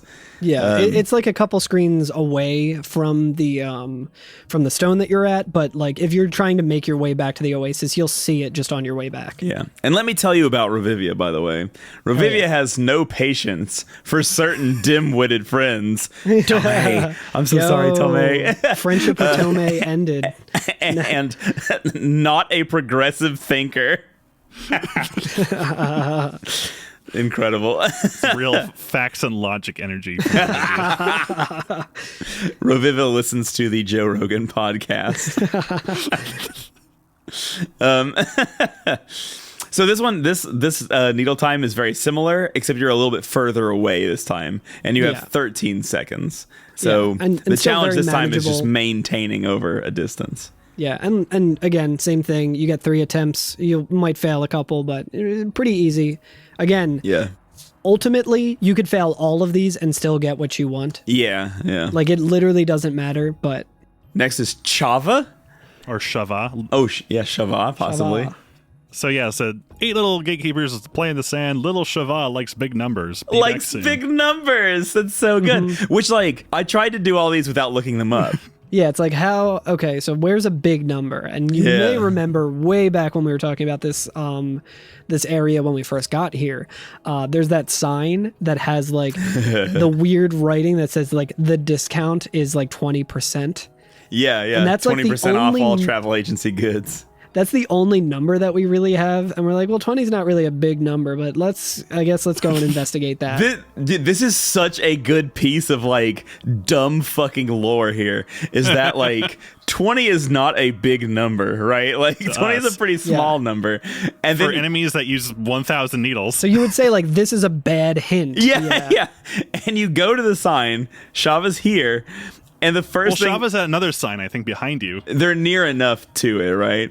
And because Right. the sign is 20% off all travel agency goods. Must be an old sign, yeah. And when you talk to them, the first thing we get about them is recently learned to count to 50. Yeah. So they can only count to 50. so cute. 20 is a big number to them. It's so cute, and now we have That's to so slaughter it. good. Also, they're a little needy and attention deficit. Yeah, same. It's a fucking big mood. What a good game. This is Number good. go up. Dude, fuck it. The Cactuar hot and cold thing or whatever, red light, green light, saves Final Fantasy X for me. Like, Yeah, like yeah. It pulls it back where I'm just like, all right, maybe this game actually pretty good. Yeah. Also, this one's super close to the stone, so you just go get that one, run all the way back. Real nice. Yeah, I would say this one's probably not too wild as well. 13 seconds, a decent distance to cross, right? Right. Yeah. I think it's between like 2 signs or whatever, right? Yeah, It's basically just from one sign to the other. So the next one, 7 little gatekeepers play in the sand. Alec and Aloha play tag in Ruins of Men. Be back soon. Yep. And there's, I guess, one place where we've seen a lot of the ruins, right? Is in that Domes big and area, the central, where we fight the zoos and the sandworms. Yeah. And guys, in yeah. terms of like optimal movement, this one is not too far from like where we just were to get Chava. So you just go there, like It's literally just like follow it down. it's right next to the sign. There's the area Yeah, Yeah. it's real good. at Cenobia Central. Yeah, and we get 2 for 1. It's pretty good, and it's very cute when you can kind of just see them running around, and like at There's that one point, like slightly bigger than the other. Yeah. I showed my girlfriend Sarah. I was like, "Oh, you want to see something good?" And she was like, "Sure." And I just showed her me standing there with the 2 cactuars, one a little bigger than the other, just chasing each other around. She was like, "Oh my god, I love them." She's like, "Why do they move like that?" I'm like, "It's so good." And they are 2 brothers, rarely separated. They move as one. Their closeness, a paragon of brotherhood. And actually, when we get into a fight with them, they're both there. Like, you Yeah. actually fight 2 cactuars at once. But this one is where it starts to stretch the time limit. So you have Yeah, 13 seconds, and you'll need 13 seconds to get to them, pretty much. So this is where, like, before this, shouldn't be too bad to actually get the personalized spheres. Here's where you might start seeing some of those loser spheres. Yeah. Yeah. Yeah. So then the next one is Vicella seeks the shining blue. Be back soon. Yeah, the shining blue, which sounds like the ocean to me. It's But like we've already saw like the water, but so it can't really be that again. But so Right. this is the Yeah, I just immediately thought the sky. yeah, or maybe that. Which so this one, this is a decent riddle because I'm like, what is the shining blue? They're not the oasis. They're not like, what would that be? And it's a fucking save sphere because Yeah. it's a shiny blue thing. It's the one where we find Riku, I think. Yeah, I think so. Yep. Yeah. It's like it's the one, like the second one after the Oasis. Yeah. But you have to use the save sphere to get it to come out, right? Oh, really? I don't remember. Maybe Yeah, so. no, so you have to interact with the save sphere and then you can save it and then immediately, which is like kind of good because this one is probably, if you want to get all of them. Yeah, like, this which one's isn't a really worth toughie. it. This one's real tough though. This one's a toughie. This one I reset multiple times until I realized like, oh, I literally don't need to because everything you get as a reward for beating it is like it might as well just be bragging rights because like the thing you get at this point is like Yeah. So Vicella loves new things, is hard on others and easy on self, and which makes stingy. sense. Yeah, which makes sense with this because it's really hard on us because it's fucking hard to catch. So Vicella's thing is it'll turn around once and then 3 times real quick. It doesn't, because you think you're safe. You're like, okay, it just needle timed and I'm fine. No big deal. Keep running. And it psychs you out. And it's like, just kidding, motherfucker. Here I am again. And it psychs you out multiple times in a row. Yeah. But not only that, the time limit is so short that if you just like wait for it to turn 3 times and then you're like, okay, I'm safe and I can do another burst. You like, actually have to move get each time. Yeah. So like it just becomes like a rhythm thing. So I had to reset a couple of times and but eventually when I realized like, oh, this doesn't affect the sigil, so I don't care if I fail, then I immediately won. I got it on the 3rd try. Like I didn't have to I didn't have to restart or anything, but I got it on the last one. Yeah. I did it on my 3rd reset. It's actually kind of smart that it like tricked you into saving because like the rules are starting to get a little weird now. Yeah. We have Vicella, right? Yep. Now we have 4 little gatekeepers play in the sand. Oh, Robea is stuck inside. Be back soon. Stuck inside. I like how it always says "be back soon" at the end. Yeah. I like stuck inside. It's pretty hilarious because there's now just a treasure chest in one of the areas that is not open. That wasn't there before. Yeah, not too far from the. I think it was there before, open, but like now it's just there. Oh, was it? Oh, maybe so. Because I remember seeing it before. Oh, okay. But it's in the central area where we like arrive, but it's like the far left corner. Yeah, yeah, and we open it, and Robea's inside, and it's like almost like a coffin. It does like a sweep in like a coffin. It's super cute. Yeah, just like a dead body. Yeah, that's a great shot. Robea is a real needle brain, likes cramped spaces. Check out his great collection. So this is a twist where we're like, I love this twist. Yeah, where you have. It's not too hard to get to Robea, but you got 14 seconds. Yeah, you have the opportunity to get loot on the way. Yeah, if you're fast enough. And you can see Robea's chest in the background too. Yeah, right. It's really cute. But yeah, there's 3 chests along the way, and it has some pretty good loot in it. I didn't get all of it, but I know the last one that's closest to Robea is a blessed gem. I'm gonna be honest with you. I was too fucking head in the game. I was like, ignore those chests. They're like, I don't need those chests. They're here to so I think like what you can do pretty much is like I got it on I think the I got all 3 chests on my first try and then easily got it on second try. Gotcha. But I think like the way it's structured is you can get like the first 2 chests on the first try, then on the second try focus on the 3rd chest and maybe get it, and then just full attention on the 3rd one and not really have too much trouble. But like you can also I didn't want to risk it. Yeah, no, I don't blame you. But no, these treasures are good. I think these treasures are actually better than what's it called? The thing that you get for getting all 10. Oh, gotcha. Yeah, this shining gems and shadow gems and stuff. Yeah, let's see here. You can get 2 shadow gems, which not really all that great. We can easily farm those. 2 shining gems, which I think are a little more rare, and then 1 blessed gem, which I think is a really good thing for like crafting. And is pretty hard to get, if I remember correctly. Yeah. Now, if we are, if we're saying, here's the cactuars, tag yourself, which one are you? The clue for the next one shows you that I am this one. This is me. Yeah. So, 3 little gatekeepers play in the sand. A fiery inscription. The Lord of the Hole is gone. Isra thinks. Be back soon. Just call me the Lord of the Hole. Well, this one's searching for the Lord of the Hole. Oh, well, I guess they're now the Lord of the Hole. Oh, yeah, good point. Good point, yeah. But this one's just in one of the pits that we would find like a chest in, right? This one is Yeah. in the pit that on the screen that we're currently on. Right. So like you go there and you're like, oh, it's not there, but you just have to like transition this, like go to a different scene and then come back. Yeah. Like the reload the area. Also Yeah, reload the area, exactly. But yeah, he's just like doing bowls like a skateboarder. Yeah, he is. Dude, it rules. But So good. Want to give him the bio? Yes. Isra, the philosopher about town. Today he digs holes. Again. Again. A cautious sort. It's awesome. Oh my goodness, I'm actually reading something about this one right now that I didn't know. So I got this one. But I'm reading about his course, and it says if you run into the antlion pit closest to you instead of right at him, he can't see you when you're down in the pit, and so you can run from one pit to the next one and just never even have to worry about him turning around, because he'll turn around and you'll be under his vision, and you can just run all the way up to him. Oh shit! I feel like I might have accidentally done that, because I think this is another one that's pretty tough to get, if I remember correctly, where he does a lot of like turning back and forth. Yeah. But I think at one point, like I was able to I was clearly moving there, and I don't know why I didn't like get caught, but I didn't. Yeah, I think that was on this one. You do get like there's like a slight frame buffer on the turnarounds, I've noticed. Like you can keep running as he's turning. I think it's like you have a little bit of time. You feel like you do.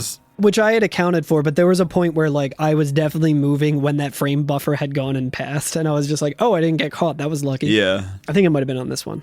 But then we have a very exciting one. I like this one a lot. Yeah, this one's good. 2 little gatekeepers play in the sand. Much curious Elio has left on a journey. Be back soon. Yeah, left on a journey, which sounds like he could be anywhere in the world now, right? Like, oh, this one could be anywhere. We need to search the world. Right. But I love that to find him, we go to the Oasis, right? Mm-hmm. And we see him at the Oasis, and he's at the save sphere, and he uses it to teleport. And like, there's only one place we could, well, I guess there's 2 places we could teleport. He could have gone to play Blitzball. He's the goalie. Yeah. Nah, he hates Dude, I would Blitzball just like love everyone if you else. would just like occasionally you would like fight the Albed Sykes, and like a cactuar was just the goalie for that one. You're like, oh my god, there he is. But no, he goes to the fucking Fahrenheit, because that's like the place you can like. That's so good. That's so funny. And it's not just like you don't just like beam up to the airship and then he's there and it's a thing. Like no, you have to walk through the airship and go to like where we went to fight. What's it called? Evray. Like, we have to go up the lift and stuff. Like travel all the way through, and then we end up on the roof and he's just there at the end of it, and we get to play the. I love the reveal, because you walk up. It starts a little cutscene. You see Titus like at the back of his head, and it shifts the camera. You just see like because his head's blocking. Where, where the cactuar is. And then the camera shifts around to show the cactuar looking out over over the edge of the bridge, and then he slowly realizes that Titus is behind him and turns around and sees him, and he's like, oh no. He realizes you've come after him. I also like the camera angle on this chase, because the cactuar takes up like fucking 50% of the screen, and you're like off in the distance running toward the camera. It's really good. Yeah, and then like as you like get closer to him, every time he does Needletime, like the Fahrenheit shifts a little bit, so then you're like on an angle and stuff. Oh, it's so what's his cool. bio, Curtis? Oh yeah, okay. His bio: to see what lies beyond the sands, he travels far to distant lands. Also, hyper-reactive and a bad poet. I love like bad poet is one of his things, and his first thing is a little poem. Like that's so well written. Oh my god, so good. Oh my god, his like exit cinematic is so it's wild. So good. you fucking like murder him. I mean, you murder He all fucking of just them. eats himself, like kind of on his back. He like kind of planks through the air and just like as if he just got blown away like by like a tumbleweed or whatever. Yeah, he just jumps off the airship, like, and like after he jumps, then you just get his sphere, and it's like, Yeah. oh, cool. It's like Aerith's corpse falling into like the live stream, That's so good. just So slowly descending. Like he just. Wow. So yeah, you're Wow. holding the sphere, and then you go back inside the airship, and you're no longer holding it. And I was like, uh-oh. And then I made Yeah. it back to the Zenobia Sands, and I was like, oh, okay, there it is. It's fine. So this last one's a real hoot. I love this it. I one's love funny. it. So we go back to the sphere and we get our last clue. One little gatekeeper plays in the sand. Flail is always behind. Be back soon. And like, what does always behind mean? Yeah. Mr. Clean. Before we even have a chance to like do anything, his head just pops out from the bottom of the screen. He's right behind. He's you. right behind us. Oh my Flail. gosh, so good. Yeah, Yeah. so we automatically get into this game. Like, we don't have to walk up to him or anything. We're going, like, right? The personalities is the guy you never invite, but he always shows up anyway. And the last one is cheeky. Which this is very suitable because he doesn't play by the fucking rules. I love it. It is such a good way to do this. Yeah, so as we were going through all of this, we said like some of the games were a little different, but like mostly the same, just different timings or whatever. But there was always a constant, and that was they would make a noise right before they turned around, so you could kind of time it with the noise, and it would pop up and say Needletime in Right. Albed. And so it was like, okay, well, when Well, I I forgot see it was one in of the Albed two, because I've got all the high I'm- value. I'm missing one still I'm missing a couple that were in home, so one of the letters is wrong. Beetleheim. Yeah. Nibelheim. Yeah, I love that place. But yeah, he just won't make a noise, or he'll be making Or noises he'll making noises when he's not turning around. and Yeah. not turning around. So you just have to watch him, and it'll flash he'll say needle time, but he won't have turned around. So it's like really Yeah. disorienting. Yeah, so you just have to rely on the visual of him turning around. Also, it takes all of the 13 seconds to get to him, so it's a challenge. Yeah. He Yeah. doesn't play by anybody's rules, but it's convenient because now we don't actually have to walk back. We're already here, Yep. Yeah. which is it's kind of nice. I like that little. It's good. It's good. Bookends. It's like he's right there. Yeah, it's behind you. The girl reading this. But what I would like to ask is, how many did y'all get? How many full like spheres? How I got? many personalized spheres did you get? I must have gotten like 2 or 3. Okay. How many did you get, Curtis? 10, baby. Oh fuck! I also got 10. Yes. Got the 10. Good shit. I am the deperador of the pod. I wish For that this I got one. I wish I got 7 or 8. Oh.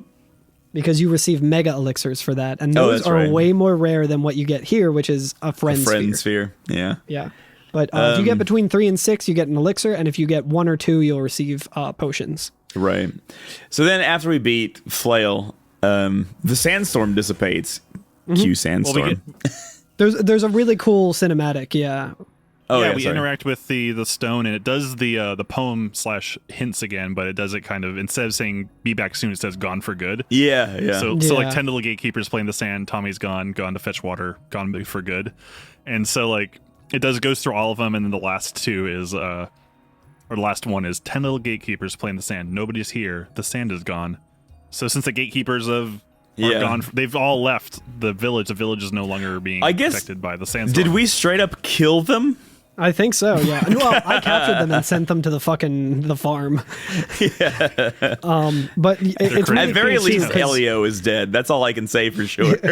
he fucking jumped off of Yeah, Fahrenheit. I don't know. He might have got away. Maybe he. You've he seen can those like survive the shooting fall. star memes where like it starts with like You know what he said right before doing that? He said, God, can it's we okay. make one of those? He says, right before Elio dies, he says, "It's okay, I can fly." He doesn't want to marry Believe. Seymour.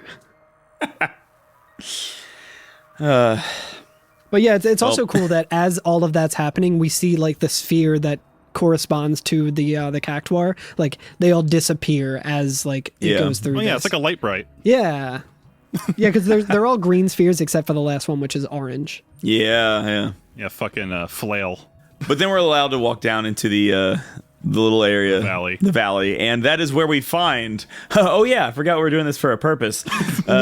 We get the Venus sigil. Hell yeah, and the or front Mercury sphere. for other people. Correct. And now, and now we can upgrade the God Hand. Yeah, so I would give this one a 9, not because I don't think it's like a 10 out of 10, but just because I'm like, if I had a chocobo, it'd be 10 out of 10. That's fair. Like, That's fair. If I could travel a little faster, I would think this is the greatest. But like That is that's if there is only one problem that is with the it, it's only that. nitpick, and I only have that because I didn't have enough time to do all of this shit that I did. I spent like way too much time lightning dodging instead of playing this, which is way better. the reason I only got Yuna, Riku's, and Orin's is because, like, again, it's just like, there's no really way to fuck it up. You just got to put in the time. Right. Yeah, exactly. It's like this one, like, it rewards you if you do it right, but like, there's no way to not get the chest if you or the sigil if you find them all. Yeah, so I think pretty much the only one that I haven't put any work into at this point is Waka's, which like, oh boy, I'll probably get. Maybe I won't. I don't know. Yeah. So this one also does damage based on HP, and it has a skill on it that is the only naturally occurring weapon with this skill, which is Gillionaire. Hell, it just yes. doubles our money. It also has double AP as well. So like double AP, Triple overdrive. and triple overdrive. It's just got a bunch of multipliers on it. Sick. Money, money, money. Go money, fight. money, money. Go fight those fucking Mimics. Yeah. like you're sitting pretty, And that, as they say. I suppose those are the celestial weapons. Oh yeah, that, as they say, is that. But yeah, that's all of them. Hell We yeah. now can get all the celestial weapons if we have the patience and fortitude to do so. Yeah, so now you just go back to that pod thing, whatever, fungus in Macalania, and present them one by one per person. It says, does thee have the celestial weapons or something? And then it says, like, yes, present Titus. And then it's like a ritual thing. And you, like, Right. you have to power each of them up individually, which, like, I like the theatrics of it, I guess, because it's a very, like, important thing going on. Yeah. But I was also kind of just like, I spent so much fucking time doing this. Just fucking Just give let it to me have them. Just let me have them. I want them. Give them to me. So I am looking at the Cactar side quest wiki page, and I'm excited to find out there is this in X2 as well. yes, there is. Ooh. It's a little bit different, but it's still fun. It's like it's done The differently. bios are longer from what I see. The bios are longer, and you're not running up on them in that one. that's cool. You have to shoot them in the back. Oh, Assassinate. Yeah, it's like an We have to assassination go back game. to finish the job. Yeah, it's really good. they're Anyway. cowards for leaving. That's why they get shot in the back. So is there anything else that we want to say about these celestial weapons? I mean, I'm glad I got the ones I got. Yeah. They're all good enough too that, like, if you do want to do the post game, you can use any set of characters that you want. So as long as you have 3 of them, it's fine. Like, a lot of people recommend that you get Waka's just because he can output so much goddamn damage with the attack reels. And so they'll say, like, oh, if you're going to get one, get Waka's. But you can do it without Waka. You don't need Waka to do it. Yeah. At my most generous with this, I can defend it in the same way that I defended a lot of shit in Final Fantasy 1, where I'm like, well, if this was the only game that you had and like you Yeah. wanted to get maximum value out of it, and it wasn't a thing that you like have a time limit on, and you can spend 8 hours a day just doing side quests or whatever, like Right. pretty cool, pretty fun, like not too bad, but like the more I like got into it and was doing shit, I was like, it literally just feels like the developers like had play testers that were kids, and then they were like, what do you think we should do to gate this like super powerful weapon? And they were like, I think you should have to dodge 200 lightning bolts. It's like it feels like playground shit, like it seriously does. And very weird that the developers made them so difficult to obtain I'm in not such a a huge way fan that of it. in such a way that doesn't require any skill. Yeah. Another thing I really like about Riku's in general is so when you go to present the weapons, usually they just kind of float in front of you, like kind of like you were making an offering, like an item in like Zelda or whatever. It just kind of floats in front of you and like Gets filled with a beam Yeah, of light. yeah. It actually reminded me a lot of like at the end of like Katamari Damacy levels where like the king is just holding the planet and floating above their hand. Yeah. And like, oh, gaining power or whatever. But Riku's the only one who goes up, I think, in person. While wearing Like, it. and does a cool like little like superhero like pose. She like, does fist in the like air. a fist pump, and then she does her victory animation, which is extremely cute. And You're right. So she's like, I ain't taking this off. Yeah, fuck I'm a god now. yeah. I have God's hand. So It's like she's now Thanos. Yeah. we've said before that you should make 2 saves for like if you want to preserve the challenge of the end of the game. And Sanctity. Yeah, for the next episode, we're going to revert to that save. Or I mean, if you want to play with this one, it's fine. It doesn't matter. Just for the There's story. no wrong way to play the game, right? If you just want to cruise through the story, now is like that's kind of what I'm doing, which because I only have so much time to play. a week. Exactly, right. And like, It's if like you I'm just gonna blow through it. if you haven't power leveled at all too, then like having the celestial weapons and your extra summons isn't going to break the game. It's still going to be challenging. It's once you intentionally start leveling that it completely breaks open the game. So you could use the save, you could use the last one, whatever. I did this before getting any of the celestial weapons, so I'm basically going to revert back to my just post Xanarkin save for this. But we're going to get back into some story bits, right? So we're going to can the side quests for now. We're going to go through everything but the very, very end of the game over the next couple episodes. This is because we need to capture monsters in different areas. Right. In one of these areas we have not been to yet. Exactly, yeah. So we're going to go through the last couple areas. We'll make a save at the point of no return. And then we'll come back and do the last of the side quest and then discuss the ending of the game. So the next episode is just going to be one fight, but it's broken up into many fights. We are going to fight Sin, baby. It is time. Hell yeah, let's get How him. long have we been doing this fucking podcast, this fucking season? We're finally going to fight Sin. It is fucking mano a mano, baby. We have been waiting for this moment since the only joke we had about this game was the word suck. One day, Sin has given me the suck, but one day I will give it the suck. I'm trying to do the Duke Nukem thing. Like, I'm here to chew gum and suck, and I'm all out of gum. But it's not really working. Blew it out your ass. I've dodged too much lightning. So, yeah, we're going to go up against Sin. This is it. Let's do it. God's hand. God's hand. It's in God's hand now. It's in God's hand now. It's so good. All right. Alex. Needletime. Thank you to Neither Round for the theme music. Thank you to Nobuo Uematsu, Masashi Amauzo, and Junya Nakano for the game music. Be sure to rate, review, subscribe. Call us at 530 Materia. I've heard some people recording their version of Hymn of the Faith. And funny enough, every time someone leaves a voicemail, I get a transcription. I swear to you, the only thing on this voicemail was someone singing Hymn of the Faith, and the transcription had one word, and it was God. God's Fucking hand. weird. It's God's hand. You can find us at every FNFF on all the things. We even have a Discord. Come check us out. And Curtis, the philosopher about town. Today he records podcasts again. Again. A cautious sort. Goodbye.